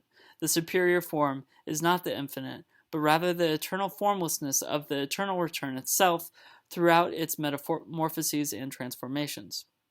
Eternal return makes the difference because it creates the superior form. Eternal return employs negation like a Nachfolge and invents a new formula for the negation of the negation. Everything which can be denied is and must be denied. The genius of eternal return lies not in memory but in waste, in active forgetting. All that is negative and all that denies, although all those average affirmations which bear the negative, all those pale and unwelcome yeses which become the noes, everything which cannot pass the test of eternal return, all these must be denied. If eternal return is a wheel, then it must be endowed with a violent centrifugal movement which expels everything which can be denied, everything which cannot pass the test. Nietzsche announces only a light punishment for those who do not believe in eternal return. They will have and be aware of only ephemeral life. They will be aware of themselves and know themselves for what they are, epiphenomena. This will be their absolute knowledge. In this manner, negation as consequence, as a result of full affirmation, consumes all that is negative, and consumes itself at the mobile center of eternal return. For if eternal return is a circle, then difference is at the center, and the same is only on the periphery. It is a constantly decentered, constantly tortuous circle, which revolves only around the unequal. Negation is difference, but difference seen from its underside, seen from below. Seen the right way up, from top to bottom, difference is affirmation. This proposition, however, means many things. That difference is an object of affirmation, that affirmation itself is multiple, that it is difference itself, that it is creation, but also that it might be created as affirming difference, as being difference itself. It is not the negative which is the motor, Rather, there are positive differential elements which determine the genesis of both the affirmation and the difference affirmed. It is precisely the fact that there is a genesis of affirmation as such which escapes us every time we leave affirmation in the undetermined, or put determination in the negative. Negation results from affirmation. This means that negation arises in the wake of affirmation or beside it, but only as the shadow of the more profound genetic element, of that power or will which engenders the affirmation and the difference in the affirmation. Those who bear the negative know now that they know not what they do. They take the shadow for the reality. They encourage phantoms. They uncouple consequences from premises, and they give epiphenomena the value of phenomena and essences. Representation fails to capture the affirmed world of difference. Representation has only a single center, a unique and receding perspective, and in consequence a false depth. It mediates everything, but mobilizes and moves nothing. Movement, for its part, implies a plurality of centers, a superposition of perspectives, a tangle of points of view, a coexistence of moments which essentially distort representation. Paintings or sculptures are already such distorters, forcing us to create movement, that is, to combine a superficial and a penetrating view, or to ascend and descend within the space as we move through it. Is it enough to multiply representations in order to obtain such effects? Infinite representation includes precisely an infinity of representations, either by ensuring the convergence of all points of view on the same object or the same world, or by making all movements properties of the same self. In either case, it maintains a unique center which gathers and represents all the others, like the unity of a series which governs or organizes its terms and their relations once and for all. The fact is that infinite representation is indissociable from a law which renders it possible. The form of the concept as a form of identity which constitutes, on the one hand, the in itself of the represented A is A, and on the other for itself of the represented self equals self. The prefix re in the word representation signifies this conceptual form of the identical which subordinates differences. The immediate, defined as sub-representative, that is therefore not attained by multiplying representations and points of view. On the contrary, each composing representation must be distorted, diverted, and torn from its center. Each point of view must itself be the object, or the object must belong to the point of view. The object must therefore be in no way identical, but torn asunder in a difference in which the identity of the object as seen by a seeing subject vanishes. Difference must become the element, the ultimate unity. It must therefore refer to other differences which never identify it, but rather differentiate it. Each term of a series being already a difference must be put into a variable relation with other terms, thereby constituting other series devoid of center and convergence. Divergence and decentering must be affirmed in the series itself. Every object, everything, must see its own identity swallowed up in difference, each being no more than a difference between differences. Difference must be shown differing. We know that modern art tends to realize these conditions, and in this sense, it becomes a veritable theater of metamorphoses and permutations. A theater where nothing is fixed, a labyrinth without a thread. Ariadne has hung herself. The work of art leaves the domain of representation in order to become experience, transcendental empiricism, or science of the sensible. It is strange that aesthetics, as the science of the sensible, could be founded on what can be represented in the sensible. True, the inverse procedure is not much better, consisting of the attempt to withdraw the pure sensible from representation and to determine it as that which remains once representation is removed. A contradictory flux, for example, or a rhapsody of sensations. Empiricism truly becomes transcendental, and aesthetics an apodietic discipline, only when we apprehend directly in the sensible that which can only be sensed, the very being of the sensible, difference, potential difference, and difference in intensity as the reason behind qualitative diversity. It is in difference that movement is produced as an effect, that phenomena flash their meaning like signs. The intense world of differences in which we find the reason behind qualities and the being of the sensible is precisely the object of a superior empiricism. This empiricism teaches us a strange reason, that of the multiple chaos and difference, nomadic distributions, crowned anarchies. It is always differences which resemble one another, which are analogous, opposed, or identical. Difference is behind everything, but behind difference there is nothing. Each difference passes through all the others. It must will itself or find itself through all the others. That is why eternal return does not appear every second or come after, but is already present in every metamorphosis, contemporaneous with that which it causes to return. Eternal return relates to a world of differences implicated one in the other, to a complicated, properly chaotic world without identity. Joyce represented the vicus of recirculation as causing a chaosmos to return.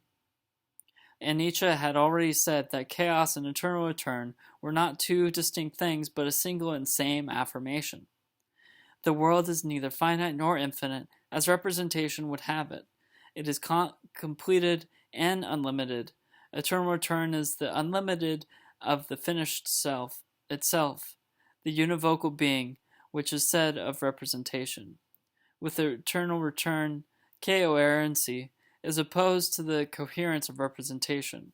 It excludes both the coherence of a subject which represents itself and that of an object represented.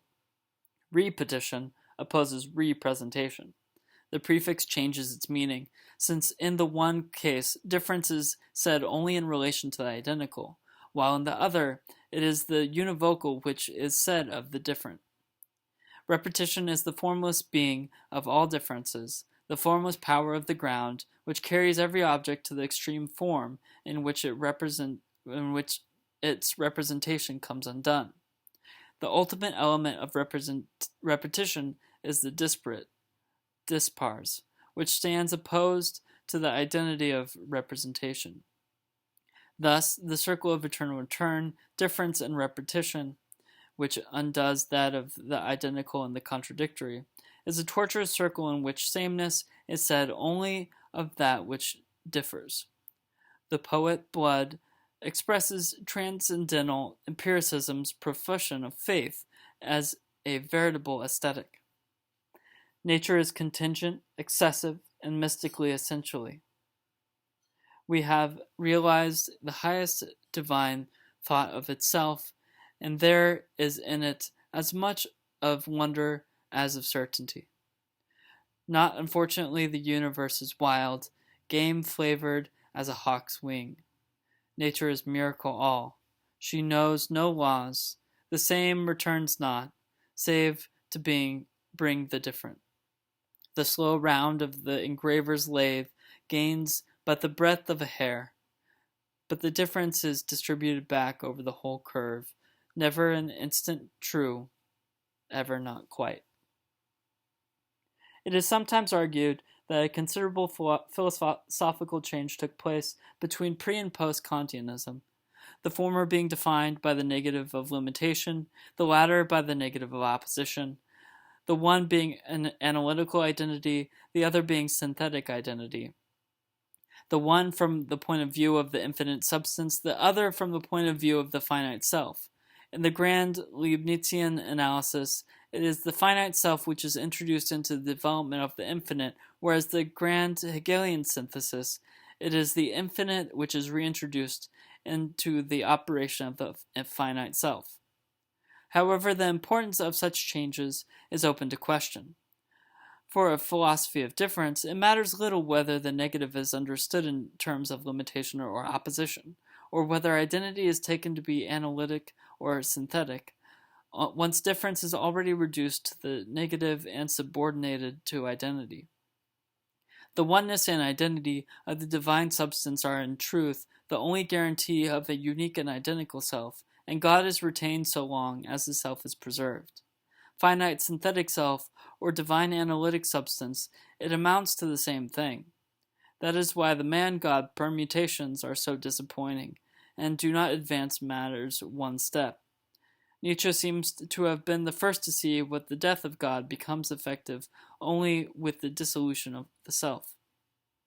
What is then revealed is being, which is said of differences which are neither in substance nor in subject, so many subterranean affirmations. If eternal return is the highest, the most intense thought, this is because its own extreme coherence at the highest point excludes the coherence of a thinking subject, of a world which is thought of a guarantor God. Rather than being concerned with what happens before and after Kant, which amounts to the same thing, we should be concerned with a precise moment within Kantianism, a furtive and explosive moment, which is not even continued by Kant, much less by post-Kantianism, except perhaps by Hölderlin in the experience and the idea of a categorical abduction.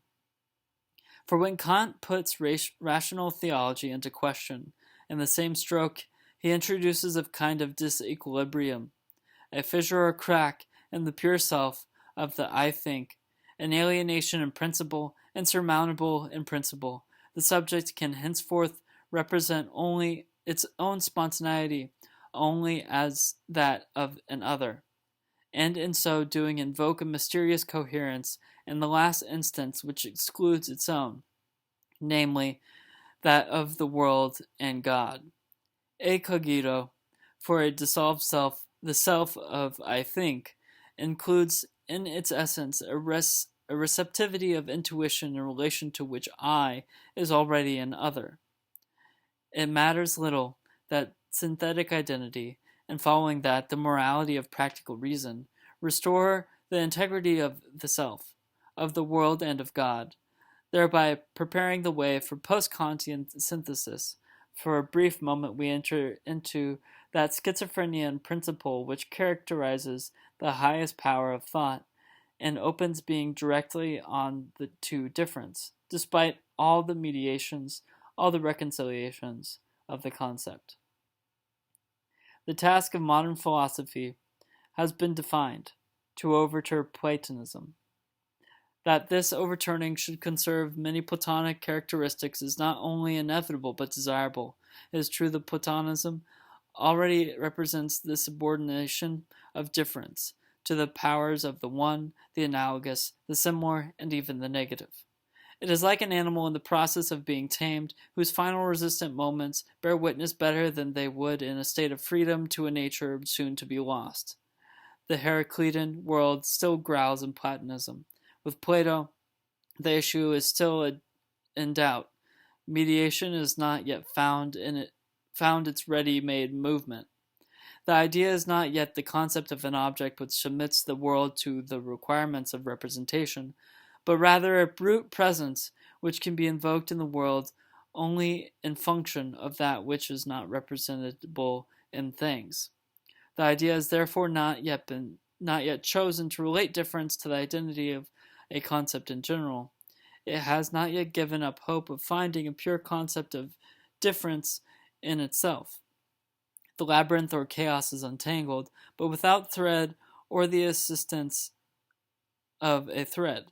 Aristotle indeed saw what is irreplaceable in Platonism, even though he made it precisely the basis of a criticism of Plato. A dialectic of difference has its own method, division, but this operates without mediation, without middle term or reason. It acts in the immediate and is inspired by the ideas rather than the requirements of a concept in general. It is true that division is a capricious, incoherent procedure which jumps from one singularity to another, by contrast with the supposed identity of a concept. Is this not the strength from the point of view of the idea? Far from being one dialectical procedure among others, which must be completed or relayed by others, is not division the one which replaces all the other procedures from the moment it appears, and gathers up all the dialectical power in favor of a genuine philosophy of difference? Is it not simultaneously the measure of both Platonism and the possibility of overturning Platonism? Our mistake lies in trying to understand Platonic division on the basis of Aristotelian requirements. According to Aristotle, it is a question of dividing a genus into opposing species, but then this procedure not only lacks reason by itself, it lacks a reason in terms of which we could decide whether something falls into one species rather than another. For example, we divide art into arts and of production and arts of acquisition. But then why is fishing among the arts of acquisition? What is missing here is mediation. That is, the identity of a concept capable of serving as middle term. However, this objection clearly fails if Platonic division in no way proposes to determine the species of a genus, or if, rather, it proposes to do so, but superficially and even ironically, the better to hide under this mask its true secret. Division is not the inverse of a generalization. It is not a determination of species. It is in no way a method of determining species, but one of selection. It is not a question of dividing a determinate genus into definite species, but of dividing a confused species into pure lines of descent, or of selecting a pure line from material which is not. We could speak of Platons as opposed to Aristotelians, in the same manner that biologists opposed Jordanons and Linnaeans, since Aristotelian species are large, whereas Platonic division deals with small species or lines of descent. Even the indivisible infima species in Aristotle remains a large species, while Platonic division operates in a quite different domain. Its point of departure can therefore be either a genus or a species, but this genus or this large species is understood as an undifferentiated logical matter, an indifferent material, a mixture, an indefinite representing multiplicity, which must be eliminated in order to bring to light the idea which constitutes a pure line of descent. The search for gold provides this model for the process of division. Difference is not between species, between two determinations of a genus, but entirely on one side. Within the chosen line of descent, there are no longer contraries within a single genus, but pure and impure, good and bad, authentic and inauthentic, in a mixture which gives rise to a large species. Pure difference, the pure concept of difference, not difference mediated within the concept in general, in the genus and the species. The meaning and the goal of the method of division is selecting among rivals, the testing of claimants, not antithesis, but antithesis. We can see this clearly in Plato's two principal examples of division, in the statesman, where the statesman is defined as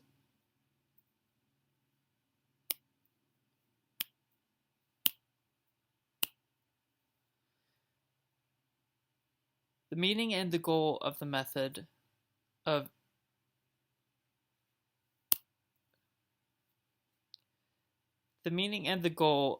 the method of division is selecting among rivals, the testing of claimants.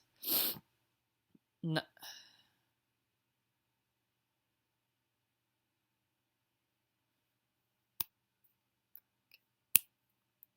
meaning and the goal of the method of division is selecting among rivals, the testing of claimants, not antithesis, but antithesis. We can see this clearly in Plato's two principal examples of division, in the statesman, where the statesman is defined as the one who knows the pastoral care of men, but many introduce themselves by saying, I am the true shepherd of men, including merchants,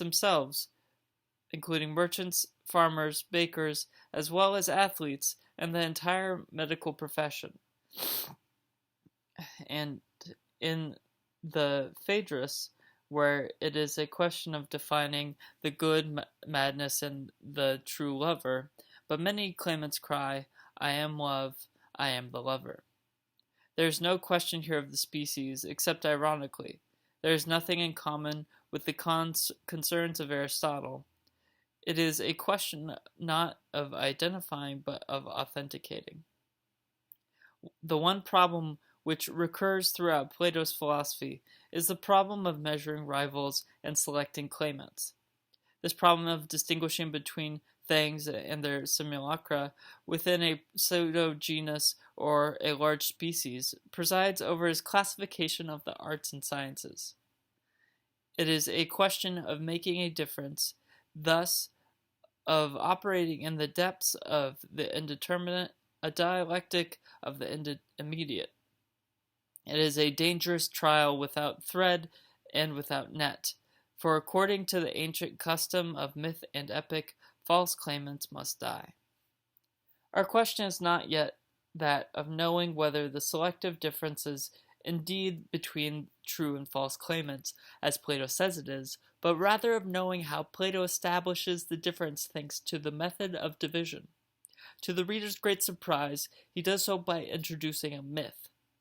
It is as though division, once it abandons the mask of determining species and discloses its true goal, nevertheless renounces the realization of this goal and is instead relayed by the simple play of a myth.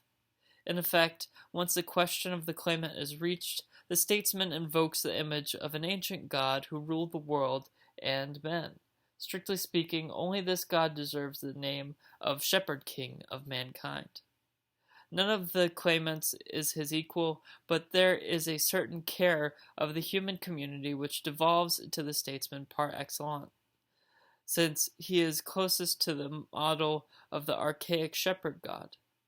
The claimants find themselves, in a sense, measured according to an order of elective participation, and among the statesman's rivals we can distinguish, according to the ontological measure afforded by the myth, parents, servants, auxiliaries, and finally charlatans and counterfeits.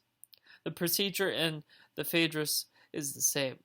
When it becomes a question of distinguishing the madnesses, Plato suddenly invokes a myth. He describes the circulation of souls before their incarnation, along with the memory which they carry of the ideas they have been able to contemplate. It is the nature and degree of this mythic contemplation, but also the kind of occasions necessary for remembering, which determine the value and the order of different types of present madness. We can determine who is the false lover and who is the true lover. We can even determine which lover, poet, priest, soothsayer, or philosopher is elected to participation in reminiscence and contemplation, which is the true claimant, the true participant, and in what order the others follow. It will be objected that the third important text concerning division, the Sophist, presents no such myth. The point is that in this text, by a paradoxical utilization of the method, a counter-utilization, Plato proposes to isolate the false claimant par excellence, the one who lays claim to everything without any right, the sophist. This introduction of myth appears, however, to confirm all Aristotle's objections. In the absence of any mediation, division lacks probative force. It has to be relayed by a myth which provides an imaginary equivalent of mediation. Here again, however, we betray the sense of this so mysterious method. For it is true that, within Platonism in general, myth and dialectic are distinct forces. This distinction no longer matters once dialectic discovers its true method in division. Division overcomes this duality and integrates myth into the dialectic. It makes myth an element of the dialectic itself. The structure of this myth in Plato is clear. It is a circle with two dynamic functions, namely, turning and returning, distributing and allocating. The allocation of lots is carried out by the turning wheel of an eternally recurring metempsychosis. The reasons which establish that Plato is certainly not a protagonist of eternal return do not concern us here. It is nevertheless true that in the Phaedrus, as in the Statesman and elsewhere, myth establishes the model of a partial circulation in which appears a suitable ground on which to base the difference, on which to measure the rules or claims. In the Phaedrus, this ground appears as the ideas, such as these, are contemplated by the souls which circulate above the celestial vault. In the Statesman, it appears in the form of the shepherd god who presides over the circular movements of the universe. The ground may be either the center of or the motor of the circle. It is constituted by the myth as the principle of a test or selection which imparts meaning to the method of division by fixing the degrees of an elective participation. Thus, in accordance with the oldest tradition, the circular myth is indeed the story repetition of a foundation. Division demands such a foundation as the ground capable of making the difference. Conversely, the foundation demands division as the state of difference in that which must be grounded. Division is the true unity of dialectic and mythology, of the myth as foundation, and of the logos as logos tomeos. This role of the ground appears in all clarity in the Platonic conception of participation, and no doubt it is this foundation which provides division with the mediation it seems to lack, and at the same time relates difference to the one, but in such a peculiar manner. To participate means to have part in, to have after, to have in second place. What possesses in first place is the ground itself. Justice alone is just, says Plato. As for those whom we call the just, they possess the quality of being just in second, third, or fourth place, or in simulacral fashion. That justice alone should be just is not a simple analytic proposition. It is the designation of the idea as the ground which possesses it in first place. The function of the ground is then to allow participation, to give in second place. Thus, that which participates more or less in varying degrees is necessarily a claimant. The claimant calls for a ground. The claim must be grounded or denounced as groundless. Laying claim is not one phenomenon among others, but the nature of every phenomenon. The ground is a test which permits claimants to participate in greater or lesser degree in the object of the claim. In this sense, the ground measures and makes the difference. We must therefore distinguish between justice, which is the ground, the quality of justice, which is the object of the claim possessed by that which grounds, and the just, who are the claimants who participate unequally in the object. That is why the Neoplatonists provide us with such a profound understanding of Platonism in setting out their sacred triad, the imparticipant, the imparticiple, the participated, and the participants. The grounding principle is the imparticiple, but nevertheless provides something to be participated in, which it gives to the participant, who is the possessor in second place. The claimant who has been able to pass the grounding test. One can say the father, the daughter, and the suitor. Moreover, since the triad is reproduced throughout a whole series of participations, and since the claimants participate within an order and in degrees which represent difference in action, the Neoplatonists indeed saw the essential point, that the aim of division was not the broad distinction among species, but the establishment of a serial dialectic, or a series of lines of descent in depth which mark the operation of a selective foundation or an elective participation. Zeus 1, Zeus 2, etc. It seems then that contradiction, far from signifying the founding test itself, represents instead the state of an ungrounded claim at the limit of participation. If true claimant, the first grounded, the well-grounded, the authentic, has rivals who are like parents, auxiliaries, or servants, all participating in his claim in various capacities, he also has simulacra or counterfeits who would be exposed by the test. Such, according to Plato, is the sophist, the buffoon, centaur or satyr, who lays claim to everything, and who, in laying such claims to everything, is never grounded but contradicts everything, including himself. However, in what exactly does the grounding test consist? Myth tells us that it always involves a further task to be performed, an enigma to be resolved. The oracle is questioned, but the oracle's response is itself a problem. The dialectic is ironic, but irony is the art of problems and questions. Irony consists in treating things and beings as so many responses to hidden questions, so many cases for problems yet to be resolved. We recall that Plato defined the dialectic as proceeding by problems, by means of which one attains the pure grounding principle, that is, the principle which measures the problems as such and distributes the corresponding solutions. Memory is discussed in the Meno only in connection with a geometric problem, which must be understood before it can be resolved, and must have the solution it deserves according to the manner in which the remembered has understood it. We are not concerned at the moment with the distinction which should be drawn here between the two instances of the problem in the question, but rather with the essential role which both together play in the Platonic dialectic, a role comparable to that which the negative will play later, for example in the Hegelian dialectic.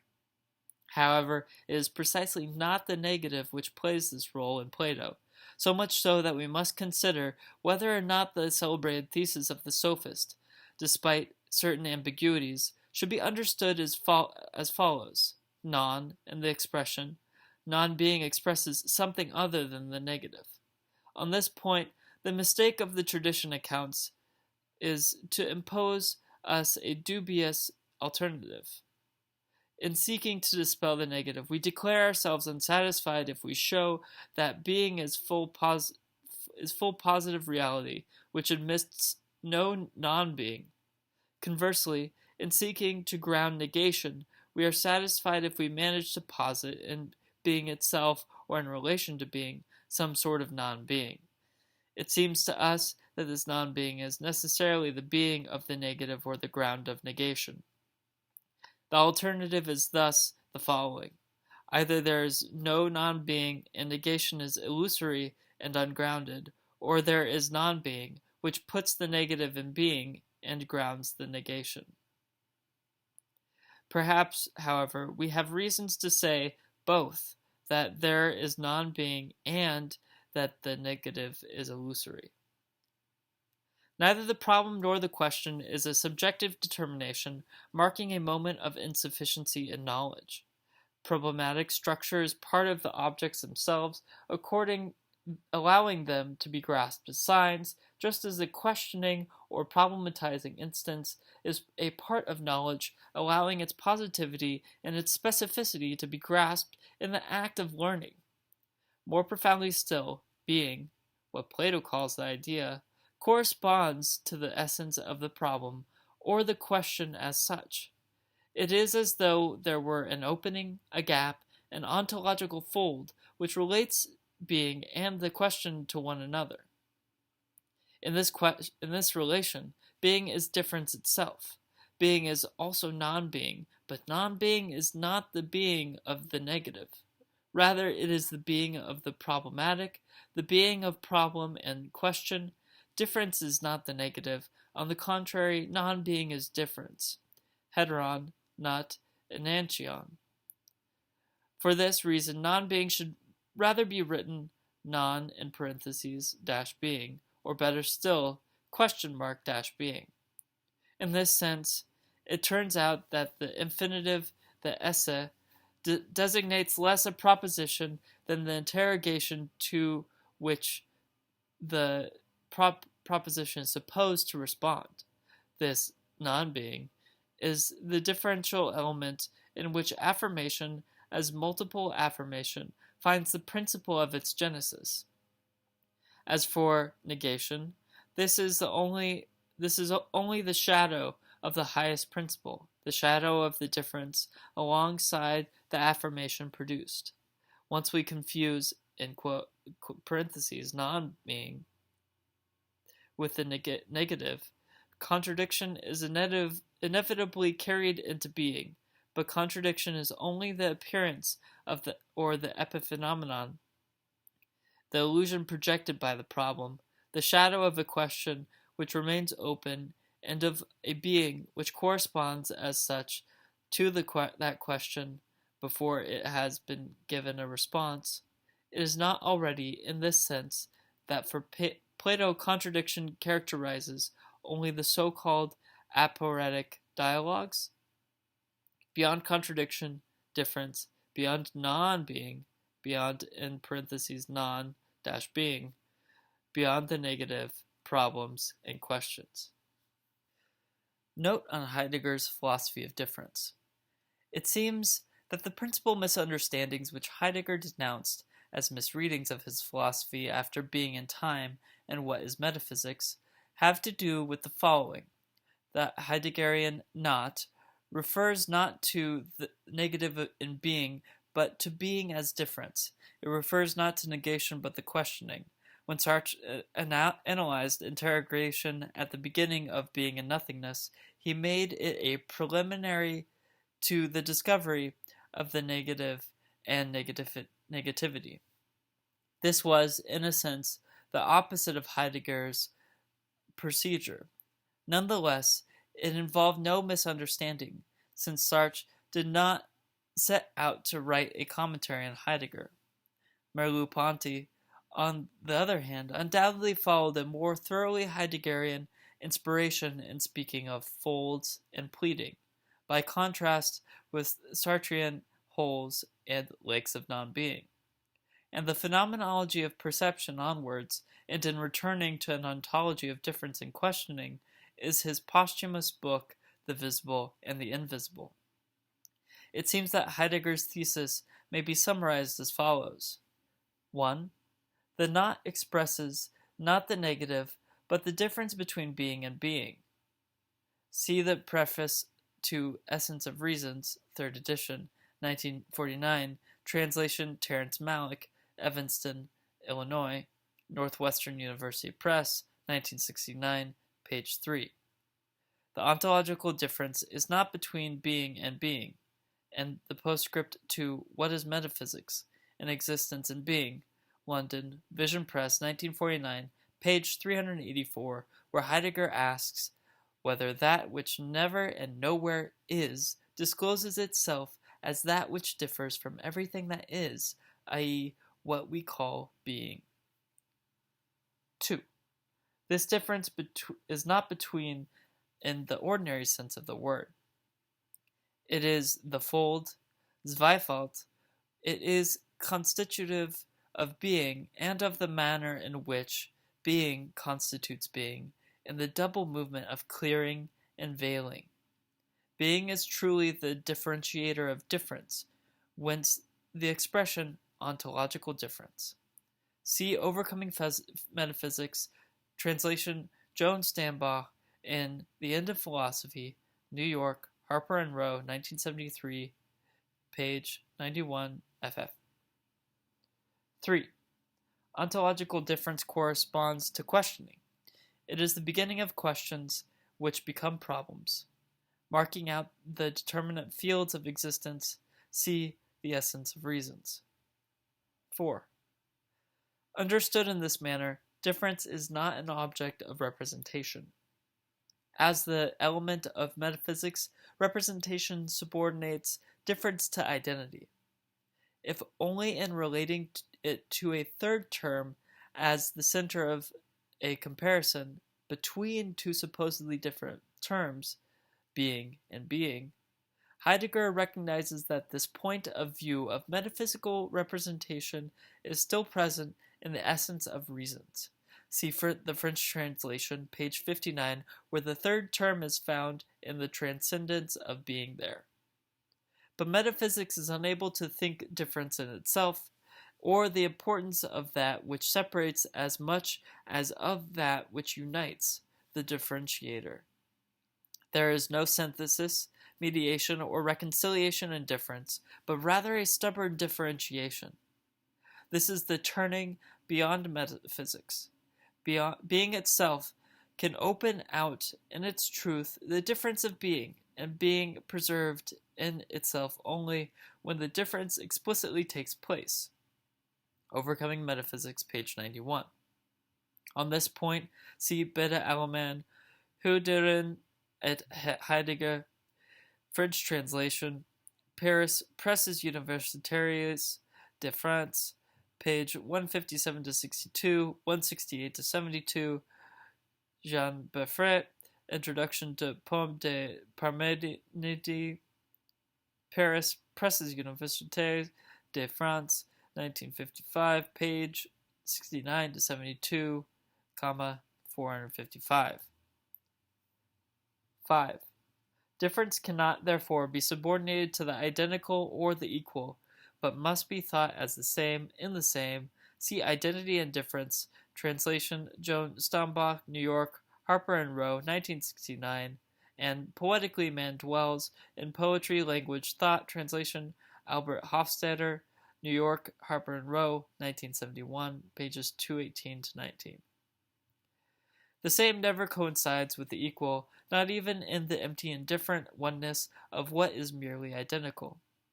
The equal or identical always moves toward the absence of difference, so that everything may be reduced to a common denominator. The same, by contrast, is the belonging together of what differs, through a gathering by way of the difference. We can only say the same if we think difference. The same banishes all zeal, always to level what is different into the equal or identical. The same gathers what is distinct into an original being at one. The equal, on the contrary, disperses them into the dull unity of mere uniformity. We regard as fundamental this correspondence between difference and questioning, between ontological difference and the being of the question. It can nevertheless be asked whether Heidegger did not himself encourage the misunderstandings. By his conception of nothing, as well as by his manner of striking through. Being, instead of parenthesizing the non of non-being. Moreover, it is enough to oppose the same and the identical in order to think original difference and to disconnect this from all mediations. If it is true that some commentators have found Thomist echoes in Husserl, Heidegger, by contrast, follows Duns Scotus and gives renewed splendor to the univocity of being. But does he effectuate the conversion after which univocal being belongs only to difference and, in this sense, revolves around being? Does he conceive of being in such a manner that it will be truly disengaged from any subordination in relation to the identity of representation? It would seem not, given his critique of the Nietzschean eternal return. The four figures of the Platonic ideal are therefore the selection of difference, the installation of a mythic circle, the establishment of a foundation, and the position of a question-problem complex. However, difference is still related to the same or to the one through these figures. No doubt, the same should not be confused with the identity of the concept in general. Rather, it characterizes the idea as the thing itself.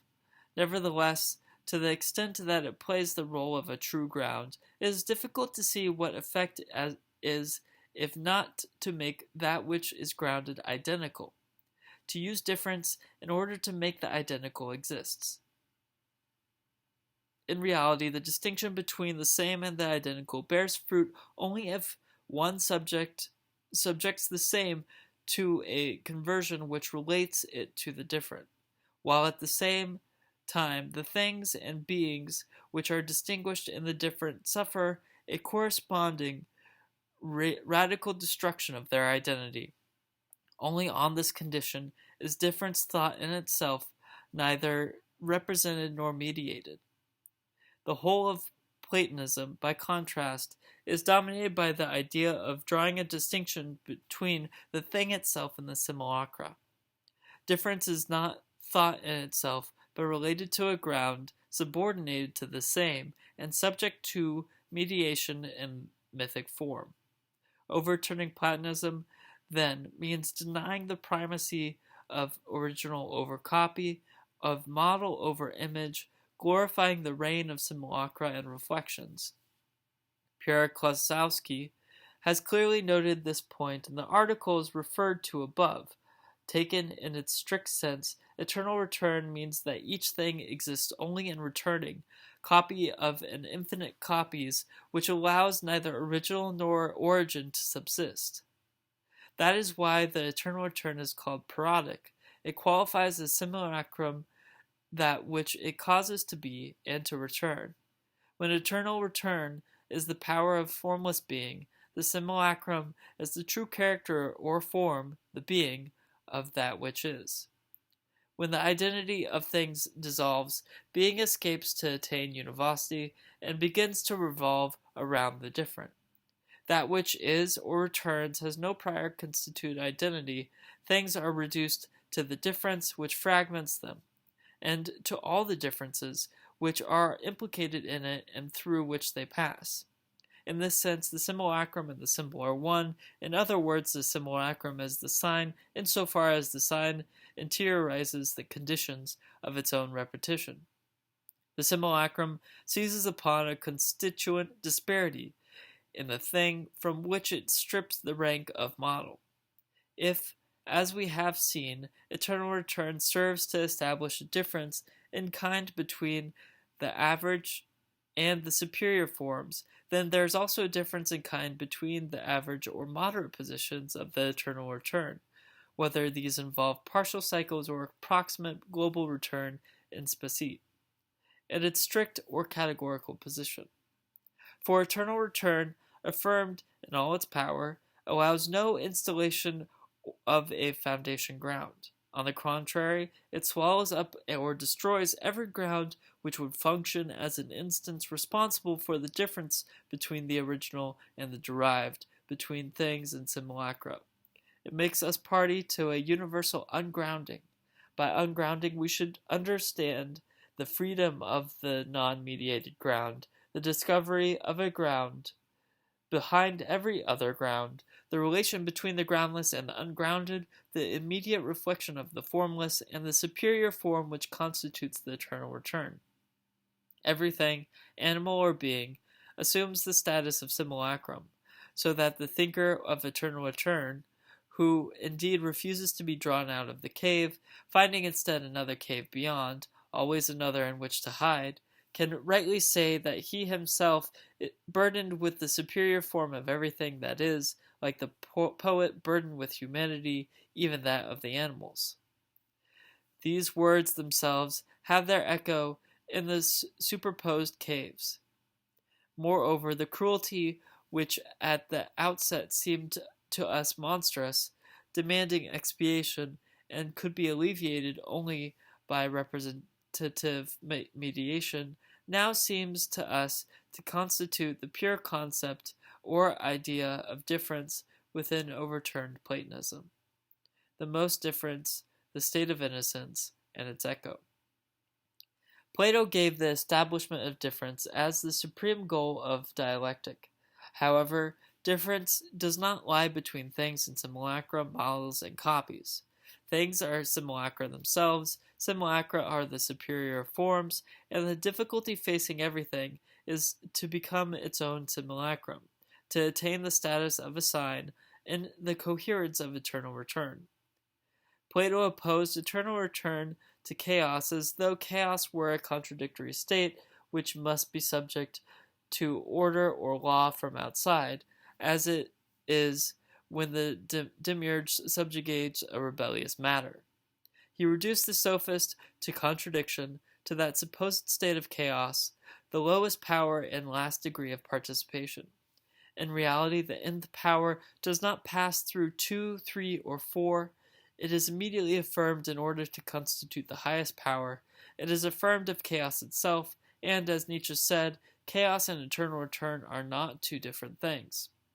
The sophist is not the being, or the non-being, of contradiction, but the one who raises everything to the level of simulacra and maintains them in that state. Was it not inevitable that Plato should push irony to that point, to parody?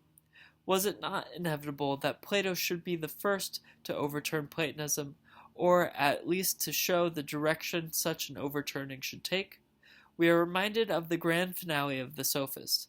Difference is displaced, division turns back against itself, and begins to function in reverse, and as a result of being applied to simulacra themselves, dreams, shadows, reflections, paintings, shows the impossibility of distinguishing them from originals or from models. The Eleatic stranger gives a definition of the sophist such that he can no longer be distinguished from Socrates himself, the ironic imitator who proceeds by brief arguments, questions, and problems. Each moment of difference must then find its true figure, selection, repetition, ungrounding, the question-problem complex. We have contrasted representation with a different kind of formation. The elementary concepts of representation are the categories defined as the contradictions of possible experience. These, however, are too general or too large for the real. The net is so loose that the largest fish passes through. No wonder, then, the aesthetics should be divided into two irreducible domains, that of the theory of the sensible, which captures only the real conformity with possible experience, and that of the theory of the beautiful, which deals with the reality of the real insofar as it is thought. Everything changes once we determine the conditions of real experience, which are not larger than the conditioned and which differ in kind from the categories. The two senses of aesthetic become one to the point where the being of the sensible reveals itself in the work of art, while at the same time the work of art appears as experimentation. The fault of representation lies in not going beyond the form of identity in relation to both the object seen and the seeing subject. Identity is no less conserved in each component representation than in the whole of infinite representation as such. Infinite representation may well multiply points of view and organize these in series. These series are no less subject to the condition of converging upon the same object, upon the same world. Infinite representation may well multiply figures and moments and organize these into circles endowed within self-movement. These circles, no less, turn around a single center, which is that of the great circle of consciousness. By contrast, when the modern work of art develops its permutating series and its circular structures, it indicates to philosophy a path leading to the abandonment of representation. It is not enough to multiply perspectives in order to establish perspectivism. To every perspective or point of view, there must correspond an autonomous work with its own self-sufficient sense. What matters is the divergence of series, the decentering of circles, monstrosity. The totality of circles and series is thus a formless, ungrounded chaos, which has no law other than its own repetition, its own reproduction, in the development of that which diverges and decenters. We know how these conditions are already satisfied in such works as Mallarmé's book or Joyce's Finnegan's Wake. These are by nature problematic works. The identity of the object read really dissolves into divergent series defined by esoteric words, just as the identity of the reading subject is dissolved into decentered circles of possible multiple readings. Nothing, however, is lost. Each series exists only by virtue of return of the others. Everything has become simulacrum, for by simulacrum we should not understand a simple imitation, but rather the act by which the very idea of a model or privileged position is challenged and overturned. The simulacrum is the instance which includes a difference within itself, such as, at least, two divergent series on which it plays, all resemblance abolished so that one can no longer point to the existence of an original and a copy. It is in this direction that we must look for the conditions not of possible experience, but of real experience, selection, repetition, etc. It is here that we find the lived reality of sub-representative domain. If it is true that representation has identity as its element and similarity as its unit of measure, then pure presence, such as it appears in the simulacrum, has the disparate as its unit of measure. In other words, always a difference of difference as its immediate element.